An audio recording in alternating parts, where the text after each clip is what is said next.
Obviously, last week was dominated by talk regarding Sasha and Naomi, that story breaking during the show.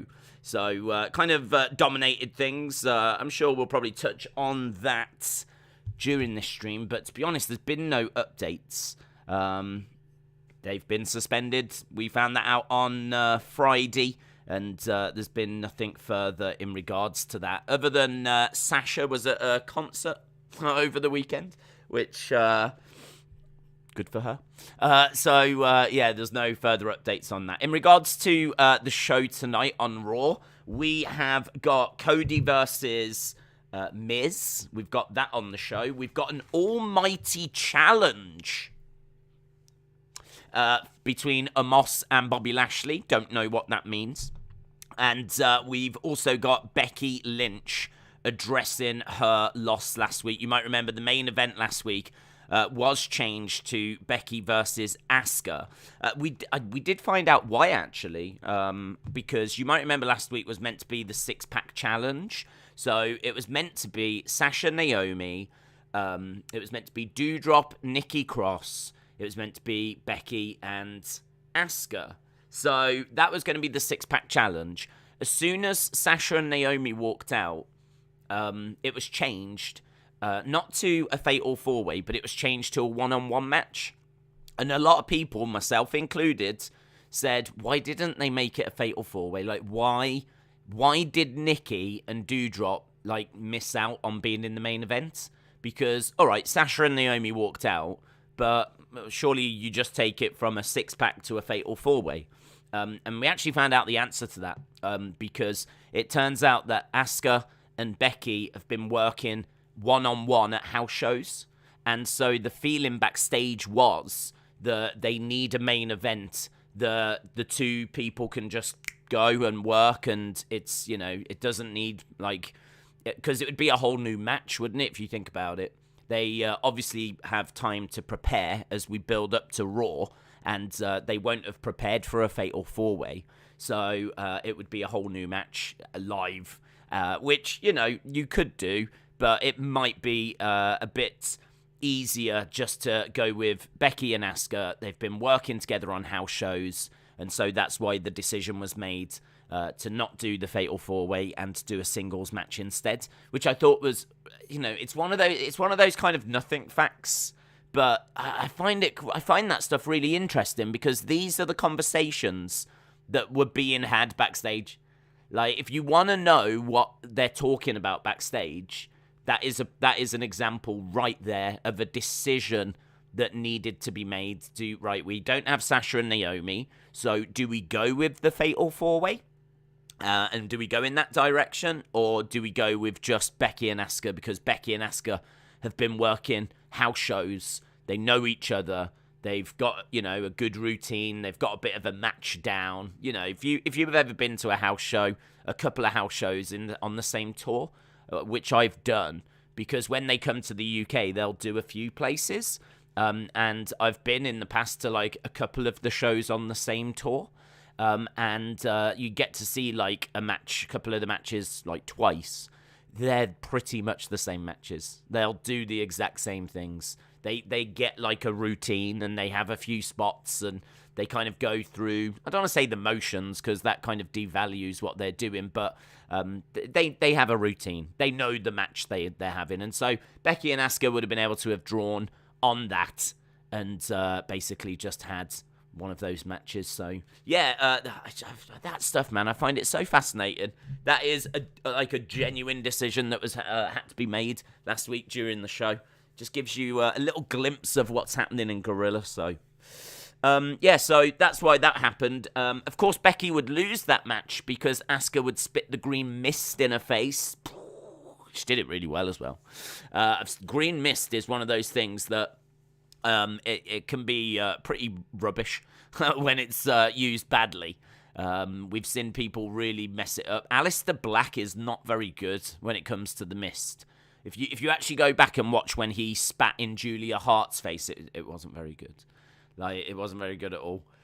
In fact, I don't think she actually got much on her. If you actually go back and watch it, And then they did this massive thing about it, and like her face had a black mark on it and everything. It's like, if you actually go back and watch the actual moment he spits in her face, he doesn't really spit in her face at all. But Asuka, she loves it, doesn't she? Jeez. After Asuka did it last week, Becky looked like Shrek. She's absolutely dripping, covered in the stuff. So Asuka loves the old green mist. So she's very, very good at it. So, of course, that's how she was able to get the victory last week. Becky is going to address that situation this week. Hazza says, in your personal opinion, do you see Sasha leaving WWE and heading to AEW? For me, if Sasha goes to AEW, I think it won't move the dial. PM sunk. CM Punk didn't. Do I see her leaving? I think there's a very high chance she leaves. Yeah, I mean, I think what you need. I mean, you know, everyone knows my stance on it. It hasn't changed, right? I stand by Sasha and Naomi were wrong to walk out. I think that they could have done the show, and then I think, you know, it would have been, you could have got the show done what was asked, and then walk out after and say I quit, right, or whatever, and thanks, but I'm off, and walk out after. That way, you've not cheated the fans that were there. You've still done the job, but right, you've had enough. Like, that is it. Because there is one thing I've read earlier. Now I'm thinking about it. Apparently, Sasha was angry that she was meant to be the one that was going to be going up against Charlotte at WrestleMania. That was changed to Ronda, and Sasha was furious that was changed. So last week, in isolation, looks very weird. Like, last week in isolation looks very, very weird because, all right, she was going to lose that match, but we know that she was going to go on and work with Ronda, and we know that Naomi was going to go on to work with Bianca. So even though Sasha would have took the pin last week, it would have started a storyline, maybe a bit of tension between her and Naomi, but ultimately they both would have gone on to have main event title matches. Which would have been great for both of them to have been in, like, title main event matches. So they would have gone on to that. And so, you do look, I know they wouldn't have won the belts, but even so, that's a pretty good program to be in, right? If you're not going to win the belt and be the champion, the next best thing is to be in matches with whoever the champion is. Like, I would say it's just that one step below, rather than being the actual champion. Like, being in matches with the champion is the next best thing you can really be doing. And they both would have been. So in isolation, it's very strange that you look at that and go, that's what they've walked out on.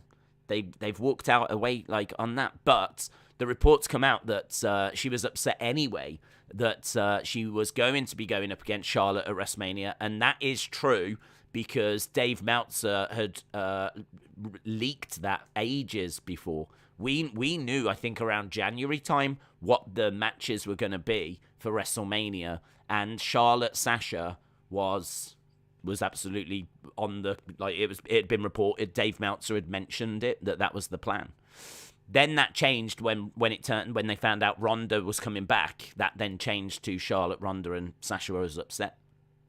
So, cut a long story short, I think they should have, done last week and then left afterwards. I also think if they'd have done it that way, Vince wouldn't have been as angry. If they were to have told Vince well in advance, we're not doing the house shows this week, he's got time to actually sort something out.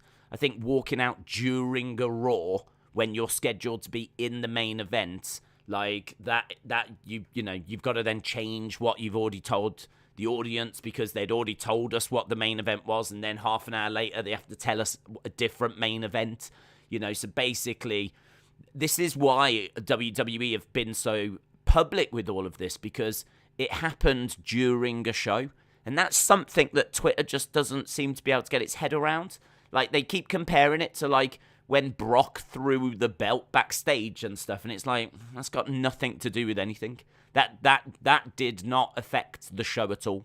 Like, when Brock went backstage and chucked that belt at Vince, to be honest, we didn't even know about it. No one knew about it because it happened backstage. So there was no need to make any statements about what Brock did tonight was very unprofessional. There was no need to because we didn't see it. We didn't know about it. I think we finally saw it during like a backstage documentary. And it was just a little thing in a backstage documentary. But that came out like after the show. And no one was talking about, oh, did you hear about Brock throwing that belt? It wasn't a thing. It wasn't a thing. We didn't even know it had happened. But obviously, like, the Sasha and Naomi thing was, like, really, like, everywhere because they had to change the main event. And not only that, they're currently the tag champs, or were. So now we have to decide new champions because obviously they've been stripped of those belts because they've been suspended.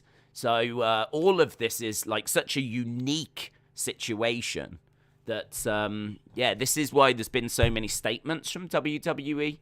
We are in kind of unknown territory, if you will. We haven't been down these paths before. We haven't been down these paths. I mean, I would have to go back and look at even the Stone Cold situation to know exactly when he walked out, because I don't think he walked out during the show. I think he went before. I think Stone Cold left before, which meant they could change the show in advance. I can't remember another example of someone walking out during a show. And not only that, they are champions at the time of doing it. I can't give you another example. I can't think of one. So that, to me, explains why WWE has put these statements out, because it affected the main event of last week, and now they've got to find new women's tag team champions. The reason why I'm saying all this is because if they had worked last week's Raw and then gone after, I think Vince wouldn't have been as angry. I think that WWE could have dealt with, all right, they're not going to be at the house shows. Let's give them a few days off, and we'll let cooler heads prevail. So the reason why I'm talking about all this is to answer Haz's question about, do I think she'll leave and go to AEW? It really depends if cooler heads are now going to prevail, because it's been a week and I'm sure she's had time to reflect. And I'm sure that the frustration that had built up in her has potentially, dissipated, and, it's potentially, settled down. It's like a pressure cooker, I would imagine, backstage. It's very hard, because if you get something into your head, about how I'm being cheated and how I'm being treated and I'm not being treated right, you're just constantly in that environment. So there's no real release or escape from it. And so it just kind of builds. And I can understand that.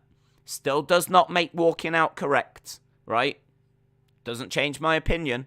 But I can understand as to, the situation and the pressure. And it'll be very interesting to know where she is now. Because I think in regards to Vince might have had enough. I mean, there's two sides to this, because Vince might have had enough. Walking out is one of the worst things you can do. It's one of the absolute worst things you can do. And so, Vince, that might be a red line. That might be it. Vince might even be like, do you know what? Let her go to AEW. I don't care. If she's going to do that to us, she'll potentially do it to them as well. So let her go, right? So he might be thinking that way. Or he might also be a bit of a, he might have been down this road a few times. Maybe not exactly this road, but we know that Stone Cold walked out before a show. Neville was mentioned as well in the chat last week about walking out just before a 205 live or something like that.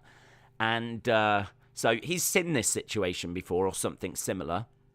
So he might have learnt lessons from that in the past. So he might have a better way of dealing with it this time. And he might think to himself, right, well, she's walked out and Naomi's gone as well. So it's going to be this, this, and this. What we're going to do is we'll suspend them. We won't use them for 6 months. The contract's frozen. I mean, I don't know what they're allowed to do. They're going to have to talk to lawyers. But I think both Naomi and Sasha's contracts are coming up soon. So I would imagine all week they've probably been in conversations with lawyers trying to work out what the right steps forward are. I think there's probably a good chance that they end up going, or Sasha in particular. To me right now, I keep saying Sasha because she's, no offense, she's a bigger star than Naomi. And also it feels like she was the ringleader of this. Naomi has been there for a long time. She has also not been used all that much. She's finally in a match where she's going to win. Look at this. Naomi's about to win the main event of Raw, and she's going to go into a title program with Bianca Belair. Like, this is all great stuff for Naomi. This is why I do smile when people say, "Oh, she was standing up to bad creative." Jog on. This actually sounds really interesting. Like, you're teasing some problems between this tag team because Naomi was going to pin Sasha. And then whilst you're teasing a bit of drama between them, and you know that fan base would have been like, "Oh, I hope they don't split up. I really like them as a tag team." But whilst you're teasing that, you've got them then going off after separate belts. And then, both were not going to succeed, but then they both could have come back from that, having both been in, like, main event title pictures, which would have given them both a little bit of a boost, and, it would have given them tons of exposure, and then they could both come back, reunite, and then who knows what we would have done with the tag team, who knows what we would have done with defending those tag titles. They could have been in line then for quite a big feud in the summer, because Naomi and Sasha both have just been used in main event title pictures. Like, to me, bad creative is, "Sorry, we haven't got anything for you at the moment." That's bad creative. Bad creative is, go and check with T-Bar if you want to see what bad creative is. Go and ask Mace how he's finding life in WWE if you want to know what bad creative is. But, like, these programs sound really good. They sound like they're going to be giving them loads of TV time, loads of exposure, main events, title picture, like weekly segments with the champions. I just don't get it. But apparently, look, it's not what Sasha wanted to do, and it was the straw that broke the camel's back, apparently. So, that's where it's all at.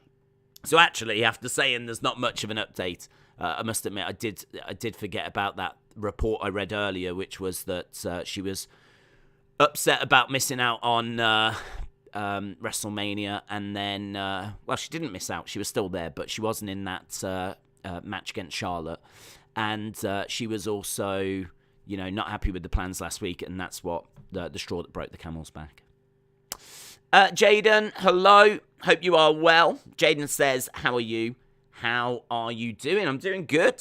I've had a busy day. Been I'm trying to look into figures, and I'm trying to kind of catch back up with figures because we've not done like many figure videos, and I'd really like to do some figure videos. So I've been really trying to go back through like the past couple of years, which I really feel like I haven't missed out on. I've seen everything, but if you was to say to me like, what figures were in like Series 76, I'd be like, I haven't got a clue. Do you know what I mean? Like, I'd be like, I don't know. Like, I've seen all the figures as they've come out, but I couldn't tell you who was in what series and all that kind of stuff. I'm still not at the point where I can do that, but I've been going through that information and looking at like different figures and getting like a few ideas together and everything. So yeah, I've been doing that all day. So it's been a busy day for me in all fairness. And the aim is to, as we said, football season is pretty much done. There's one game next weekend, but this is going to be a great week for me to just go really into like some full-on research, because I don't think there's any games this week. I don't think there's any more games left apart from the Champions League final. So yeah, we're in a good spot.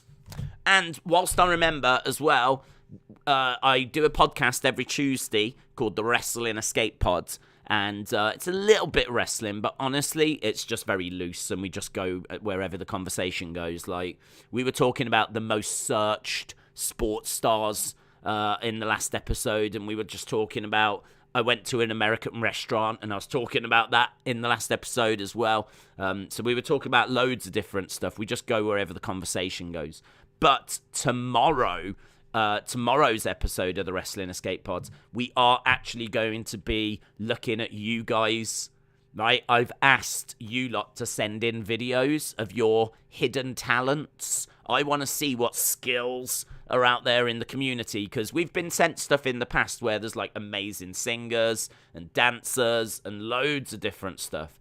I think we might have someone showing off their boxing skills tomorrow. I think we've got someone doing art. I think there's loads of stuff that's being sent through. So if you wanted to take part in that, 30 seconds to a minute video clip, ping it over to wrestlingdays@gmail.com, and there's a good chance it'll be shown on the episode tomorrow. So that is 11 UK time, 6 Eastern, over on the Wrestling Escape Pod channel. Should be really fun. Should be really, really fun. We've done it before, something similar, and it was amazing. It was so much fun. So hopefully we will see some of you over there tomorrow. Wrestle with Andy, hello. Even though it wasn't initially a storyline, I think it might turn into one. USA Network have just put up a list of the most famous walkouts of all time. Hasib said, do you think Sasha tries too hard to elevate women's wrestling, if you see what I mean? That's what started the walkout, because they weren't listening to her, and she always talks about it in interviews. I don't think it's a case of elevating women's wrestling, to be honest. I think what Sasha fans are doing is totally understandable, but also equally misleading. I don't think Sasha is trying to elevate women's wrestling, because if she was going to try and elevate women's wrestling, putting Sasha in the biggest matches that women can have would surely be a great way of doing that, and she walked away from that. So if you want to elevate women's wrestling, you need to get people talking about women's wrestling, and a great way to do that is put her in there with Ronda Rousey. So Ronda Rousey versus Sasha Banks, Vince is gonna push that to the moon, right? Because he wants Ronda to work. He's spending a lot of money on Ronda, and he wants Ronda to work. This is why Vince isn't looking at the tag belts. Vince doesn't care about tag wrestling. Doesn't matter if you're a guy. Doesn't matter if you're a girl. He doesn't care about tag team wrestling. He's never liked it, right? So tag wrestling is never going to get his interest. So them saying, oh, we don't want to work with Bianca and we don't want to work with Ronda, is them kind of turning down one of the biggest opportunities to elevate women's wrestling. Like, because who's Ronda going to work with instead? Because it's going to be hard to find an alternative that's going to be good. We were talking about this like on streams last week, that Sasha was chosen. I mean, I can't say this for certain, but I feel that she was chosen because she's a very good worker. She's very good in ring. No one's knocking her in ring. She's a good promo. She's got experience, and that program would have got a lot of interest. It would have got a lot of attention. Could have been massive. Her and Ronda could have been a lot of fun. Like, could have been really good. I've enjoyed Charlotte and Ronda. I really enjoyed their match at WrestleMania Backlash. And to me, if you can steal the show as a woman, and you can keep showing like just how great the women are, you know, that's all you can do, isn't it? I mean, really, it doesn't matter if you're doing it in tag team. It doesn't matter if you're doing it as a single star. As long as you can keep stealing shows, putting on the best matches, showing what women are capable of, what more can you do? But she wanted to tell the stories that she wanted to tell, not the stories that WWE wanted to tell. And that's not to elevate women's wrestling. I mean, you know, maybe she wanted to elevate the women's tag division. I can go with that. But she didn't want that. She's not elevating women's wrestling, right? Because to do that, surely you go into the biggest programs to grab the most attention, right? And that would have been to have worked with Ronda. and that would have been a way to have elevated women's wrestling. And, you know, make that feud a legendary feud. Make that feud a feud that everyone talks about this year. Make it some of the best matches of the year. Make it the feud of the year. What was the match of the year? Oh, it's Sasha Ronda. It's Sasha Ronda. Hell in a Cell, Sasha Ronda. Nothing's touching that this year. Yeah? That's how you elevate women's wrestling. By saying, I don't want to do that, I want to be in a tag team with Naomi instead, right? That ain't gonna elevate women's wrestling, because Vince does not care about tag team wrestling, and he cares probably even less about women's tag team wrestling, if we're being truthful, because there's no tag teams. They haven't created any tag teams because Vince doesn't care about it. There are no women's tag teams. There's just loads of people that get thrown together, right? It's a hodgepodge division. It's a nothing division, and Sasha wanted to make something out of it. But this is the point. Vince doesn't. He doesn't. And he doesn't even care about the men's tag teams. The only reason that we've got Usos RK Bro is because of the bloodline connection. If Usos weren't part of the bloodline, I don't think he'd even care. I mean, Randy and Riddle have become huge. So maybe he'd still be doing something with RK Bro that would be tasty. But, you know, he normally, when Alpha Academy had the belts, when Dirty Dogs had belts, or Mysterios had the belts, tag team wrestling was just dead. This is an exceptional time for those two teams. And, you know, it's a story that he wants to tell. And he might have found a story eventually for Naomi and Sasha. He might have found a story eventually for him that he's like, yeah, I'm quite interested in telling that. But there wasn't really any that he wanted to tell. But he didn't want to not use them either. It's not as if, he didn't have anything for him and he's like, yeah, I'm not really interested in tag team wrestling. You're going to have to sit in catering for 2 months. You know, had that have been the case, then I could understand a bit better why they were angry. But that's not the case. The true story was, I'm not really bothered in tag team wrestling, but I still am going to use you both in the big title feuds throughout, the next couple of months. I mean, and then people turn around and say, oh, bad creative. I mean, bad creative is subjective. I actually think that sounds really interesting. I would love to have seen Sasha Ronda. That sounds great to me. And I would love to have seen Bianca and Naomi, because I think what you've got there is you've got women's wrestling still hasn't got to 50-50 on the roster, which I don't know if when it gets there, but it's constantly been pushing since about 2015. Over the past 5, 6, 7 years, it's constantly been trying to get more, grab more, right? And they've had the first Royal Rumble, first Hell in a Cell, first Money in the Bank. They've done loads of firsts, and they've kept them going. When we get to Money in the Bank, there'll be a women's one. When we get to Royal Rumble, there'll be a women's one. When we get to maybe Elimination Chamber, there'll be a women's one. We've been doing women's Elimination Chambers. So the women have been getting, more and more, as they should. And, we've seen more talent coming in, and they've been doing stuff since 2015. But I think where we are, I would be really, really interested to have seen those feuds. I'd been really interested to have seen Bianca and Naomi, Sasha and Ronda. Sasha and Ronda, I think, could have been epic. Two massive stars colliding. And then I think Bianca and Naomi, you've got two stars that I can't remember if they've faced each other before, to be honest. It definitely feels like a fresh feud, which I would be really interested in. And not to make it a race thing, but I think to have two strong black women going up against each other is really cool as well, because I think we can all agree that black main eventers, black champions, there has not been enough.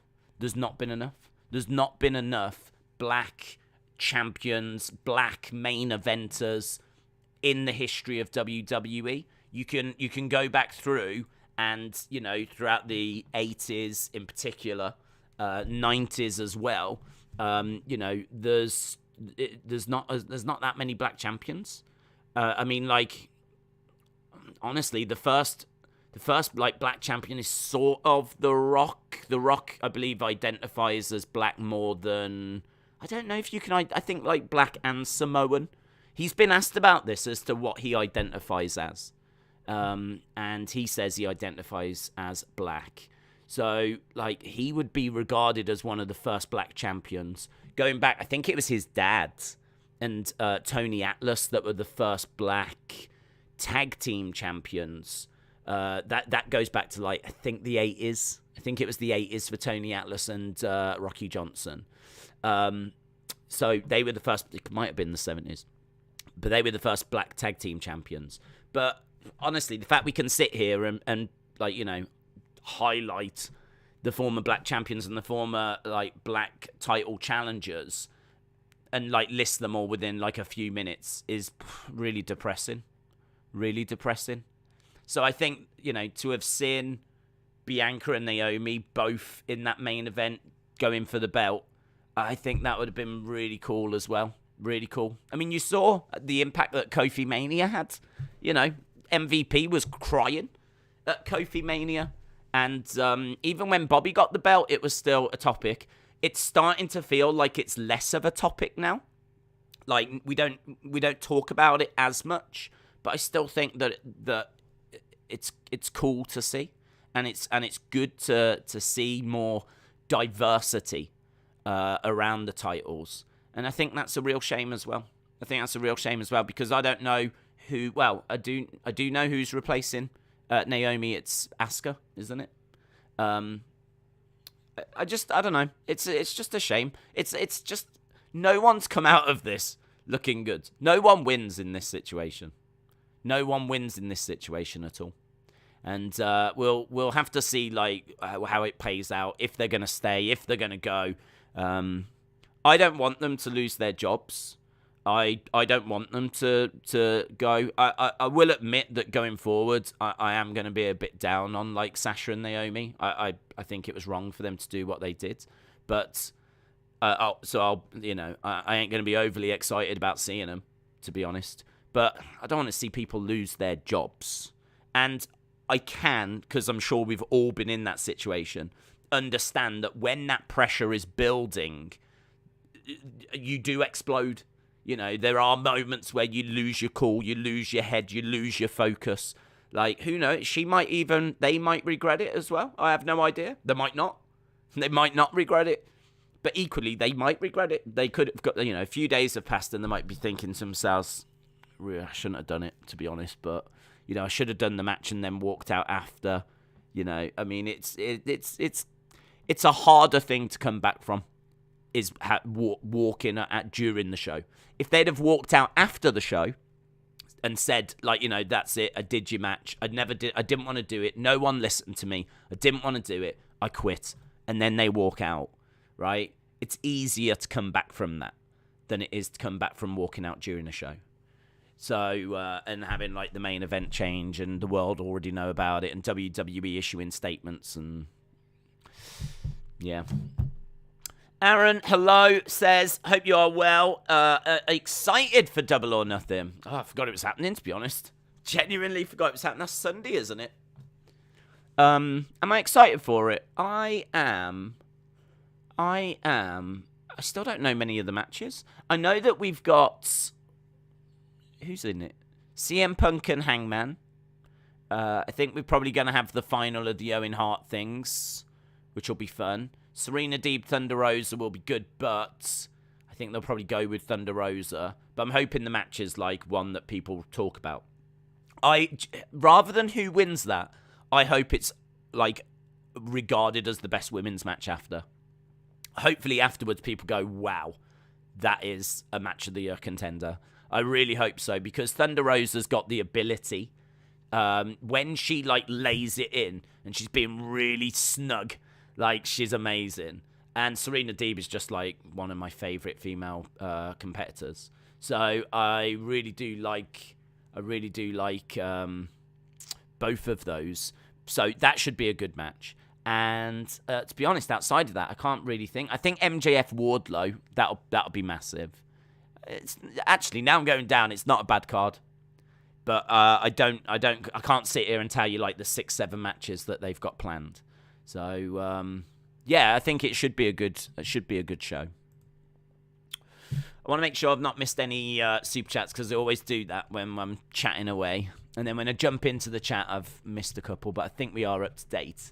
Someone asking about Clash at the Castle. Yeah, it's going to be big. I'm not going to it. I am going to be streaming it. I'm going to be here with you guys doing the watch-along. So I won't be there. If I didn't have this channel, I would go, to be honest. I totally understand why so many fans were so desperate to go. It might be quiet on the streams, actually, because we have a fair few people from the UK that join us. So you can imagine how big of a deal it is over here. I mean, like, it's the talk of the UK wrestling world is Clash at the Castle, and how much the tickets are, and the tickets going on sale and all that kind of stuff. So it might be a bit of a ghost town on here for that show. I don't know. I would go, as I said, if I didn't have the channel. But should be a lot of fun. Should be a lot of fun. I love the fact the UK's got a pay-per-view. Love that it's a big deal. Love that it's at a stadium, not at the O2. Love the fact that it's I just love it. I love it all. I think it's great. It's a massive show. It's a big show. Like, you could see Brock being on that show. Roman obviously will be on that show. I mean, it'll be stacked. All the big names will be there. And I'm sure there'll be some significant moments. I'm sure there'll be like a Tyson Fury, or they'll have some planned that'll be maybe specific for the UK crowds. So, like, you know, as I said, a Tyson Fury being on that show would make perfect sense. So, yeah, I think there'll be some exciting stuff there. So, I'm looking forward to it. And I would go, but I would rather stay and watch it with you guys, to be honest. So, yeah, should be good. I hope anyone going has fun. Moldy said, I'm going to be on this stream and at that show. Oh, have fun. I did see you, actually, I think on Twitter, say that you'd got tickets. I think it was Twitter. Very cool. Have fun. Is it possible to do a stream giving out awards and thoughts for the season, says Lauren, like flop player, young player, gold? That could be fun. It's possible. It's not something that I've planned to do. Yeah, let's say it's possible, but I won't go as far as to actually committing to it at this stage. Keith said, did you see the tweet from USA regarding Sasha and Naomi? It's weird. I haven't seen the tweet, no. I haven't. But is it the one about the top walkouts kind of a situation? If it's top walkouts and all this kind of stuff, then it is maybe them trying to put a bit of a spin on it. I know this will start a conversation about, is it a work? And my belief is, at no point have I thought it's a work. If it turns out to be a work, I will absolutely applaud them. I will applaud them, because they have done stuff, if it turns out to be a work, that they have never done before. They will have gone to such a length that it would be weird, actually, because WWE has had a lot of bad press. Like, you know, there's a lot of people on Twitter, which I'm sure you have seen, that side with Sasha and Naomi. Now, that'll come to the surprise of no one, because there's tons of Sasha Banks fans on Twitter. You don't tend to find too many Vince McMahon fans, right? There's not many Vince stans that are providing the alternative viewpoint. There's a lot of Sasha fans that are going to side with her whatever. A lot of Sasha fans that, I mean, look, she could go and punch a kid in the front row. And a lot of those fans would be like, yeah, well, that kid deserved it. It was ugly kid. If that kid hadn't been as ugly, she wouldn't have punched him in the face. Totally deserved it. So they'll side with the whatever. But as I said, you don't get many fans for the opposite viewpoint. There's not really many people that are going, hang on, they had a contract. They didn't honour the contract. So, it's a very one-sided place, which is the reason why I put a tweet out, because I was reading all this stuff and it was just honestly, there is so much nonsense on Twitter, which will not come as a surprise, but so many people saying, when Brock threw the belt, they didn't say anything. And it's like, yeah, it's because that didn't happen during a show. Like, that didn't affect a show. We never knew, we didn't even see it. We didn't need to know about it, right? It didn't actually affect the program. Like, yeah, was it unprofessional? Sure. Did Vince and Brock have words about it after? Maybe. But it was not a bigger deal than having to change the main event of a show that you've already told people what the main event's going to be, and then you have to change it. And the people that walk out are also your tag chat. I mean, like, it's just not even comparable. It's just not even comparable. But, this is where people have scrambled on Twitter, just trying to find any kind of, argument. Just literally trying to swing the conversation in a certain direction. I just think it's misleading. I think it's really misleading. And I think it's a sorry state of affairs, really. So, if it does turn out to be a work, then we've gone through all of that. There's been all of this kind of bad PR on social media, which would seem so strange for them to, and like major news organizations have picked up, like, it's not a great message. Like, wrestlers have walked out. Do you know what I mean? Because there's been a lot of conversations. I've had people talking to me about unions. I've had people talking to me about how other wrestlers are treated. We've seen wrestlers from other companies like CM Punk coming out saying, locker room, you need to stand together. Like, really trying to organize a mass walkout at WWE. Of course, of course CM Punk's going to do that. Of course he wants to see WWE crash and burn. Of course he does. So, of course, he's going to jump on this opportunity. Same with FTR. FTR came out and they were like, good on you. Like, Mickey James. Oh, respect. Love that you've done it. They wouldn't say a word if they were in WWE. Would not say a word. But, of course, they're working for different companies. So, of course, they're going to come out and say these things. So, there's been a big fallout. So, if it turns out to be a work, first of all, well done, because completely not a fiber in my body thinks that it is. So if it does turn out to be a work, well done. You fooled me, and well done, because you went to a length. I mean, the statement they issue as well, where they're talking about how it's a scripted show and about how unprofessional they've been and all this kind of stuff. Like that statement they issued last week. That is gone further than anything I've ever seen. I've never seen them talk about how it's a scripted show. They had 8 hours to rehearse. They, loads of, behind the scenes details that they didn't need to include. And, you've got people calling them petty right now. There's just loads of bad PR. So if it does turn out to be a work, I will hold my hands up and say, well done. Totally did not see that. You totally got me. I genuinely thought they walked out. I would absolutely be happy to say that, right? Equally, I would say, why have you just also given yourself horrific PR for the last week? Like, okay, you've been the talk of the wrestling world, but not in a good way. And I know they say that no PR is bad PR, but this has not been great. Where it's kind of opened up conversations that you would think WWE don't want to open. So I've seen a lot of conversations about unions, and WWE do not want to open that can of worms. They do not want to start conversations about unions. Me and Tommy were talking on the Wrestling Escape Pod. He was talking about how bad the contracts are, and about how they're independent contractors, and the contracts are really awful, and it's kind of opened up all these conversations which you would think WWE don't want people to have. So I still don't believe it's a work, by the way. If they have put this out, I think it's probably USA trying to put a spin on it, or trying to put a bit of a seed of doubt in your mind of, is it a work?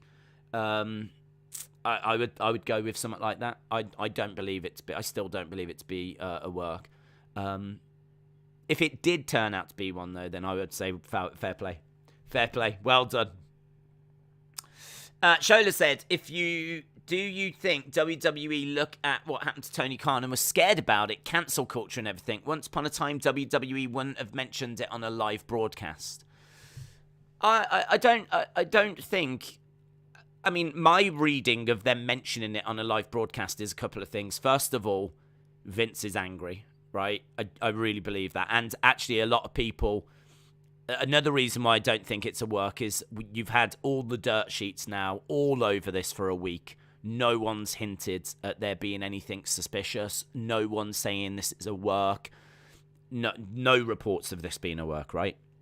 So the dirt sheets are actually saying that people backstage... The superstars backstage are quite split on it, actually. There's some that think it's a disgrace they walked out. There's probably some that are a bit like, yeah, fair play. I would imagine the ones that are like, yeah, fair play, might be your T-Bars and your Maces that have, probably fed up. Because, this is what you get. This is wrestling. This is what it keeps coming back to. When you get that contract... given to you, right? When WWE say, here's a contract, we want you for the next 3 years, and we want to do this, this, and this for you. We want to, have you in the main event at next year's WrestleMania, blah, blah, blah, whatever. And we're going to pay you £1 million a year, or whatever it is, yeah? At that point, you are weighing up the pros and the cons. At that moment there, and if you don't, you're an idiot, that there's as great as it's going to be, where you get to go to WrestleMania, blah, blah, blah, blah, blah. The year after, there's a real good chance they might not use you at all. Yeah, because WWE is just up and down. Look at Finn Balor. Finn Balor has challenged Roman for the title. Then he's been in the mid-cards. Now he's in a tag team with AJ. There's been a period... He didn't make it to WrestleMania. He wasn't used at WrestleMania at all. So if you look at Finn Balor's a prime example where you can be in the main event, you can be in a tag team, you can be not at WrestleMania, you can be a mid-card champion. Look at Kevin Owens. Kevin Owens had weeks where he just came out and did the KO show and actually interviewed some people, and that's all he did. There was one week, not that long ago, he came out, gave a stunner to someone, and then went to the back again. He literally came out, stunned someone, and left and went back. And it was, I think, as his contract was coming up, and people were like, man, he looks angry. He looks annoyed that his only thing he's got to do this week is a stunner. And so he came out, did a stunner, and walked out. And as he was walking out, he was like mumbling to himself. And people read into that he was annoyed that he wasn't able to do more on the show. You have to weigh all of that up when you get given a contract. But the moment you sign, you are agreeing to the fact that you are going to take that risk for the next 3 years or whatever. For the next 3 years, I'm going to take the risk that you're going to give me good stories, right? And that's the agreement. That's the agreement. I mean, Vince can't turn around and tell you exactly how he's going to use you for the next 3 years. He can't turn around at that stage and tell you all the stories that he wants to do because they don't know. And there's so many factors that change things. So many factors. People get ill. People walk out. You've got shows that get cancelled. COVID absolutely disrupted everything. You get people that miss planes, people that miss wellness policies. Look at Jimmy Uso and his struggles. Suspensions that have to come out of that as a result. You get people that get over. Daniel Bryan was not a direction Vince was going to go, but he went with it because the fans demanded it. Becky got over as the man, and that wasn't planned. So they can't. It's so hard that you just have to agree for right when I sign the contract. I'm going to ride this ride for the next 3 years, and we'll see how it goes. So I think this is why my sympathy is I don't have any. It's why I don't have any. I think when you sign that contract, that's the agreement. You're going to get paid $1 million a year or whatever it is, however much it is, and the agreement is you're going to tell the stories that we want you to tell. It's at the end of the day, it really is that simple. It's really that simple. And Sasha fans can make it as complicated as they want, and they can make all this noise, but that's the agreement at the end of the day, and that agreement was broken. And in regards to the announcements, I think they've happened because Vince has been so annoyed. I think he's been so angry. And I think that the reason he's so angry is because they walked out during a show, which, as I said, I would really struggle to find other examples of. I'm sure there are. But, I mean, if we're going to say Neville on 205 Live, right, which I don't even know if that was before or during the show, right? But if we're going to say Neville, then I would say 205 Live is a very different beast to Raw, right? I would say they're very different shows. And I would say that it's still, needs to be dealt with a certain way. But in all fairness, even if they issued a comment on 205 Live, would anyone hear it? Do you know what I mean? Like, they might have issued a statement on 205 Live. When Neville walked out on 205 Live, they might have issued a statement on that show. If they did or if they didn't, who cares? It's 205 Live. There's around about 7 people that watch it, right? In regards to Raw, that's on the USA Network and has been running since 1993 and is sort of regarded as the flagship show, that is a much bigger deal. It's really hard to find examples of when a superstar has walked out during a show because you don't do it. You don't do it. It's not the done thing. It's not something people do. It's one of the worst things you can do, is letting down the fans. It's one of the worst things you can do. Not like this is Ultimate Warrior did it as well, and there's been loads of talk about like that.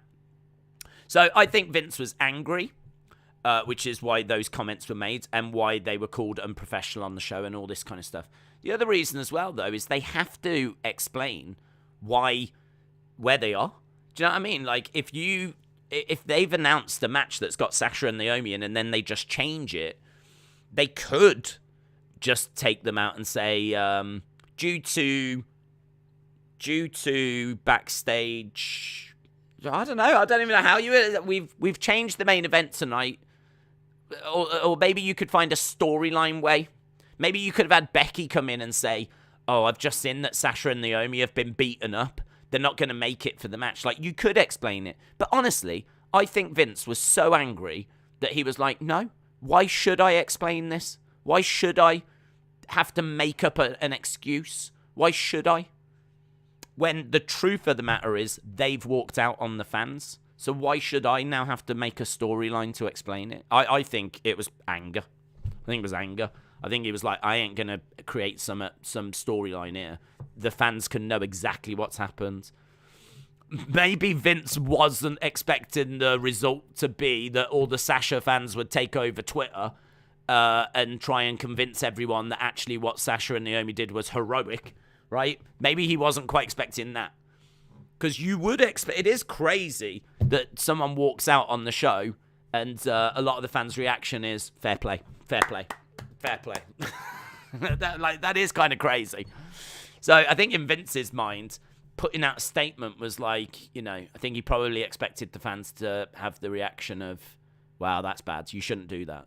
You should do the show first, at least. But, the fans have been very, very split on it. Very split on it. And on Twitter, undeniably, there's been more in favor of what Sasha and Naomi did. So, but I think he did it because why should he make a storyline up? Why should he? He has to say something because they had to change the main event. And he's had to say something again because of we now need new women's tag champs. I know the belts don't mean anything, but again, why should he make up a story about why we now need new tag team champions? And so on SmackDown, they announced that there will be a tournament to crown new tag team champions. So I think that's why the announcements happened, to be honest. I think that's why the announcements happened. John, hello. Austin is fickle. He hates Wyndham. Fickle. Thanks for answering the tweets. I had the same opinion as you. I think I'm the only French person here. I don't know, how do you pronounce Soldate, is it? Soldat? I don't know how you pronounce it. I don't want to get your name wrong. Shout out to you, my friend. Shout out to you. I actually, with that tweet, I got tons of people, obviously. Apparently, I got called a washed-up YouTuber, which I didn't see. But I do love that. So I got called a washed-up YouTuber. I got loads of different stuff. We were reading some of them on the last podcast. We was reading some of them. I haven't gone down and read them, to be honest. But I have seen in my notifications loads of people saying that they agree. And the whole reason that I put that tweet out wasn't actually to like cause trouble, because the way it was worded I thought was quite respectful. But I put a tweet out basically saying that I think they were wrong to walk out. They had a contract. That contract is that it's an agreement. It's their words. And they very much are saying that they are going to perform and tell the stories that WWE want them to tell. And absolutely they should have a chance backstage to have their opinion. But at the end of the day, when the decision is made, once that opinion has been listened to and the decision has been made, this is the match we still want to do, you do that match. You do that match, right? You can't, because you can't please everyone. If they'd have changed that match, right, and took Naomi and Sasha out, and then Naomi, Sasha went off and did something else, that would probably end up upsetting someone else, right? You can't please everyone. So it's one of those situations where, you know, Vince gets the final say. It's always been that way. He had his say, and, you know, that was then the direction to go. And the fact they didn't do that and they walked out, I thought was unprofessional. So I put it in a tweet. I put it as respectful as I could, and I got loads of heat for it. But I did get a lot of people saying that they agreed as well, because I do think that side of the argument was underrepresented on Twitter. I think it was underrepresented. And people need to know that there's, you know, it's not an echo chamber. Not everyone feels the same on this. I'm fully aware that there's tons of people that are with Sasha and Naomi. Fully aware. And if you're one of them, fair play. If you're one of them, I really respect you, because that means that you're on this stream listening to an alternative viewpoint that you disagree with, but, you know, you're still sticking around and, you know, potentially sharing your opinion in the chat. So if you do disagree, I ain't got no problem with you. It's absolutely fine. I just think that alternative viewpoint was underrepresented on Twitter. But no, I appreciate it, dudes, and I appreciate everyone that got in touch. And certainly if you got in touch supporting it, I really appreciate it. But even if you got in touch disagreeing with it, but in a respectful way, honestly, shout out to you. I respect it. If you got in touch giving me abuse, though, well, you know. I mean, fair play, actually, fair play. Is that not what Twitter is for? Right, we are at Raw. We are at Raw. I think there was another super chat. Your streams have cheered me up during a difficult time. I'm sorry to hear that. I'm sorry to hear you're going through difficult times. I mean, the number smile you put on our face is amazing. Thank you, Days. Oh, that's really kind. Thank you so much. That's really kind. I'm glad that the streams provide some comfort and support. And as I've said, listen, if after spending an hour on Sasha and Naomi again, which I didn't want to do, but in all fairness, there's not loads of other things to talk about, and you disagree, then, you know, as I said, shout out to you. It's actually fine for us to all not have the same opinion. It's fine. It's actually all right. It's gonna be all right, guys. It's gonna be all right. Jaden said, I can't believe that RK Bro got screwed over. I don't mind it, because I think that they're building up Bloodline and they've given them all the belts. Roman's got 2 belts. Usos have got both the tag belts as well. And I think that they have just gone all in. Do you know what I mean? Like, literally, it's like at the casino, all the chips are on Bloodline. And they'll knock them down eventually. They'll have them lose eventually. But, fair play. Fair play. They've gone big. They've gone big, and we'll see where it leads. It should be a really, really fun summer. So, we'll be hearing from Arcade Bro tonight, I'm sure. That was a pretty tasty beatdown, and there's a kid, look. Crying child in the crowd. There's another one as well. Lots of heat on the Bloodline, who have got both of the tag titles. They've got the WWE Championship, the Universal Championship. Bloodline with all the golds. Matthew, shout out to you. Said, how are you? I've not been on the streams in a while. I hope you are well. I'm doing good, bud. I'm doing good. Hope you're well. Retribution, hello. Shout out to you, buddy. Soldat is soldier in French. Love you. Soldat. Soldate. I want to say soldate, though. Can I not make up my own word? Soldate. Soldate sounds really nice, actually. Soldate. Sounds like an ice cream. No. Soldate. Yeah, shout out to you, bud. Right, acknowledge the Bloodline, says Tarek. Well, do you know who we do need to acknowledge? We need to acknowledge Riddle. And we need to acknowledge RK Bro. RK Bro. We've got Riddle, one half of RK Bro. But where's Randy? Where's Randy? Coming down with his stallion smile on his face. Is that a little bump on his head? Original Bro. Thumbs up, kids in the crowd with a thumbs up. Smiling faces. He just taps the security guard on the shoulder. Gives the security guard thumbs up. Look, dude in the front row gets to pose with Riddle. Becky Two Belts would have fitted in good with the Bloodline, says Randy. That's true. But is he on his own here, actually? He might be on his own here. Riddle in the ring. On his own. There's no sign of Randy.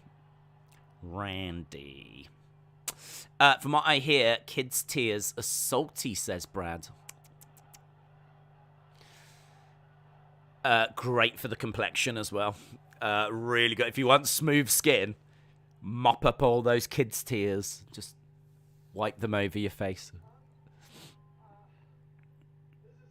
This is hard. Oh, this is good from Riddle. He's like, I'm here with a heavy heart. He's my bro. RK Bro chant. Wow, this is really good. It's good because Riddle, like, kind of seems like is upset and, like, about to cry.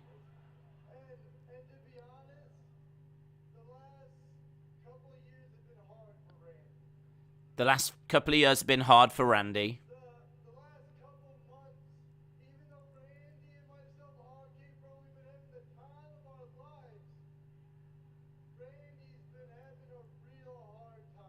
Randy's been having a hard time. His back. His back's been giving him a hard time.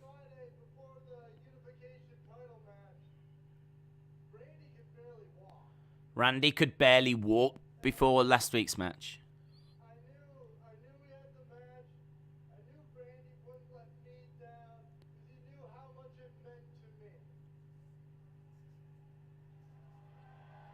Oh, what's this? Is this story or is this real? Randy knew how much that match meant to me, and he knew how much that match meant to you. So he's saying that Randy's back has been giving him problems for a long time. Oh, Riddle looks sad. Real YT, shout out to you. Retribution says, I'm sick of Riddle. Nah, I'm quite into this. This feels like it could be real.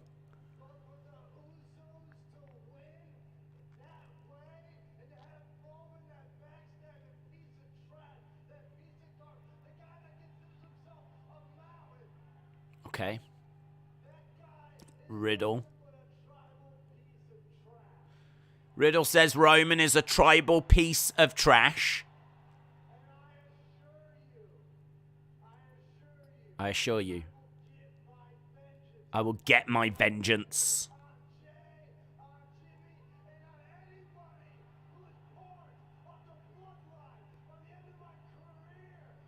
I will get my vengeance. I will get my vengeance by the end of my career.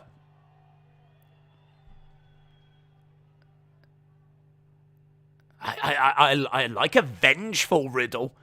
Imagine that, a Riddle that's just a bit darker that's now going to go headhunting.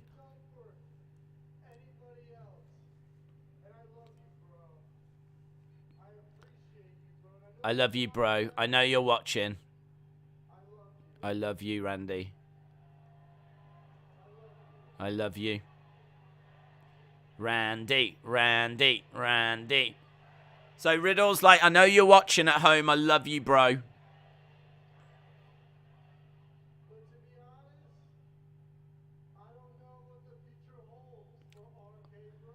I don't know what the future holds for RK Bro. I don't know if RK Bro will ever be a thing again. Damn. The Bloodline didn't just take the belts. They destroyed RK Bro. Damn. Edward, shout out to you.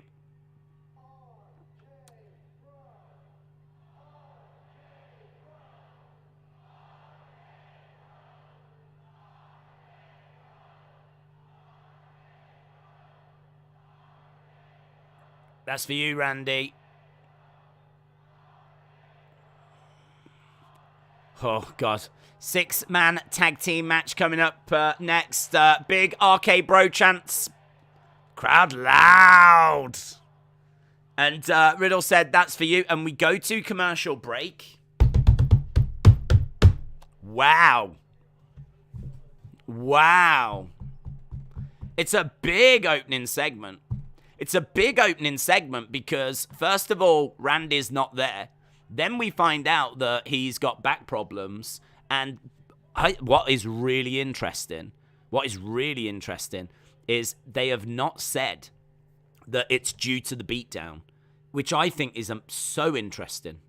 Because they easily could have said that Randy Orton isn't here because of what the Bloodline did. Easily could have said. In fact, it makes like the most sense. Randy isn't here right now after what the Bloodline did to him. It makes so much sense to go that way. They've not done that. They've actually turned around and said he's been struggling for a few years, but he performs for you guys, and he knew that match on Friday meant a lot, and he could barely walk, and he's gone out there, done the match, and we got beaten down after, but I know you're watching, and they're kind of really making out that he's had back troubles anyway, and that his back's been playing up anyway, and that, that is the biggest reason as to why he's not around now, which is really interesting. And for Riddle to say, I don't know if we'll see RK Bro again, I sort of feel like there's a little bit of truth to that. I sort of feel like he is basically preparing us for him now to go solo for a while. Like, I don't know when we see Randy again. I'm sure we will. I'm sure it's not going to be like all that long, but could it be in like a month or so? Could it be in a few months? Could that be Randy done for a while? I mean, I must admit my reaction to that promo is that Randy is genuinely hurt and that he's back. Because why mention it? Such a weird thing. If you could turn around and just say that it was the Bloodline, and that would explain why he's not here this week. But the fact they've said he's been having trouble for a while makes me think they're preparing us for him to not be around for a while. they're sort of explaining you're not going to see Randy for a while, and this is the reason why. Like, don't expect him to the point where we're even potentially breaking up the bloodline now. We're going to split them up now because we're not going to have them turn on each other. We actually don't know when Randy's coming back. Randy's got, like, back problems. That's why, to me, it feels like such a big opening segment. That's why it feels like a massive opening segment. And I love the fact that Riddle has said that he's going to go after, and get vengeance. What we might see is Randy out the picture for a month or so. And then we get Riddle and Roman, which is apparently the plan. Randy could then come back and maybe they'll try and get the hit, because apparently he is the next feud for Roman. So I think we might not see Randy for a month or so. And then he'll come back. And then we might get then the Randy Roman program. But I think probably what they've just said about the back issues is probably correct. It's probably true. And we might not get RK Bro. I mean, look, he's just said we might not get RK Bro again. He doesn't know when we're going to see RK Bro again. Big. Miss Clown 1 said, I've tweeted you some new retro bobbleheads. Bobble, bobblehead, bobblehead, bobble, bobblehead. Let's have a look. Oh, they're nice. Limited edition 1990s new generation bobbleheads.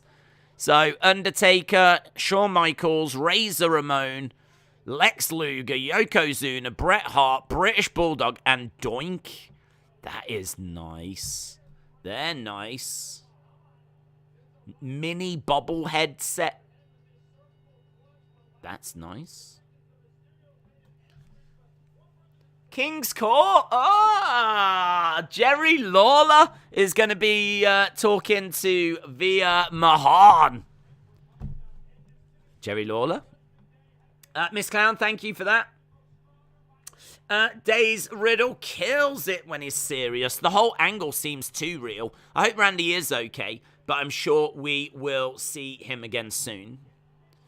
AJ Styles and Liv Morgan against Damian Priest and Rhea Ripley. We're seeing Judgment Day now, some of the combinations of Judgment Day.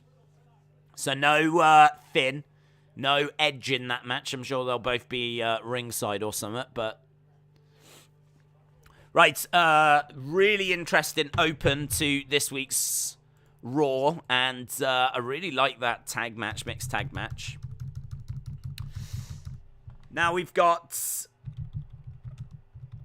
Street Profits and Riddle versus Usos and Sami Zayn.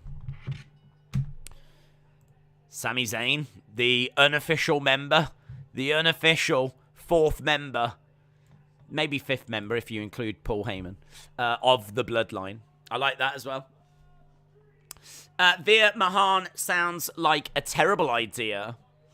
On this day, 23 years ago, we lost Owen Hart. Was it today? Was it really, Jim? Jim, shout out to you. I hope you're well.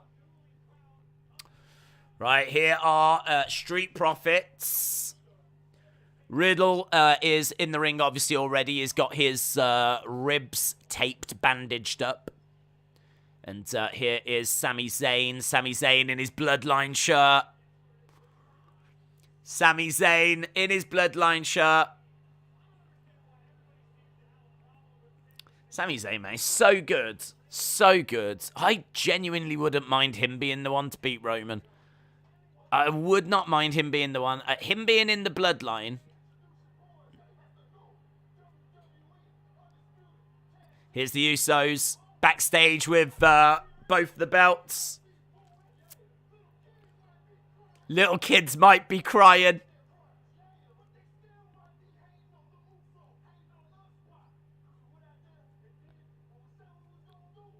Hating on us. Why? Because we did what we said we were going to do. Hustle for Love. Sup. Hope you're well, buds. Shout out to you. ones. We the ones. We the ones. Usos are cool, man. Usos are cool. Usos are cool when they're off on their own. But I think as part of Bloodline, they've been really watered down. Like, they can't seem to win matches without Roman's help now. I think that's a real shame because they were just a killer tag team before. But now they're kind of like, you know, henchmen. They're like the J&J security. They're like the Singh brothers.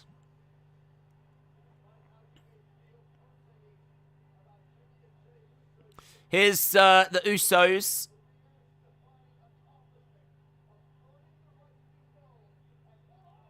Here's Riddle. Riddle making his way down. Here's Street Profits. So we got a big brawl in the entranceway. Yeah, big brawl. We got extra referees coming down. This match hasn't even started yet. Feels like we're probably about to go to a commercial break. Pulling the Usos away. Riddle is down. Yeah, commercial break. William said, we need WWE Kids. Kids versus kids version of current storylines. Just kids. Young Bucks versus Hardys at a pay-per-view is a match that's happening too soon. Hardys go over. What? Has that been confirmed? Is that a match that's happening, is it? Young Bucks and Hardys? To be honest, I don't think it's too soon. I think that there's probably a bit of concern about like how much the Hardys have got in the tank. You know, Jeff, we keep seeing Jeff perform, and I think people seem to be under the impression now that he is quite limited, or certainly a lot more limited than maybe people thought. And so the conversation seems to be there in regards to Jeff. So Tony might be looking at it thinking, I don't know how much I'm going to be able to get out of the Hardys. So I might as well do the Young Bucks match now and, you know, try and get the best match out of them as possible. So, yeah, I'm not against that.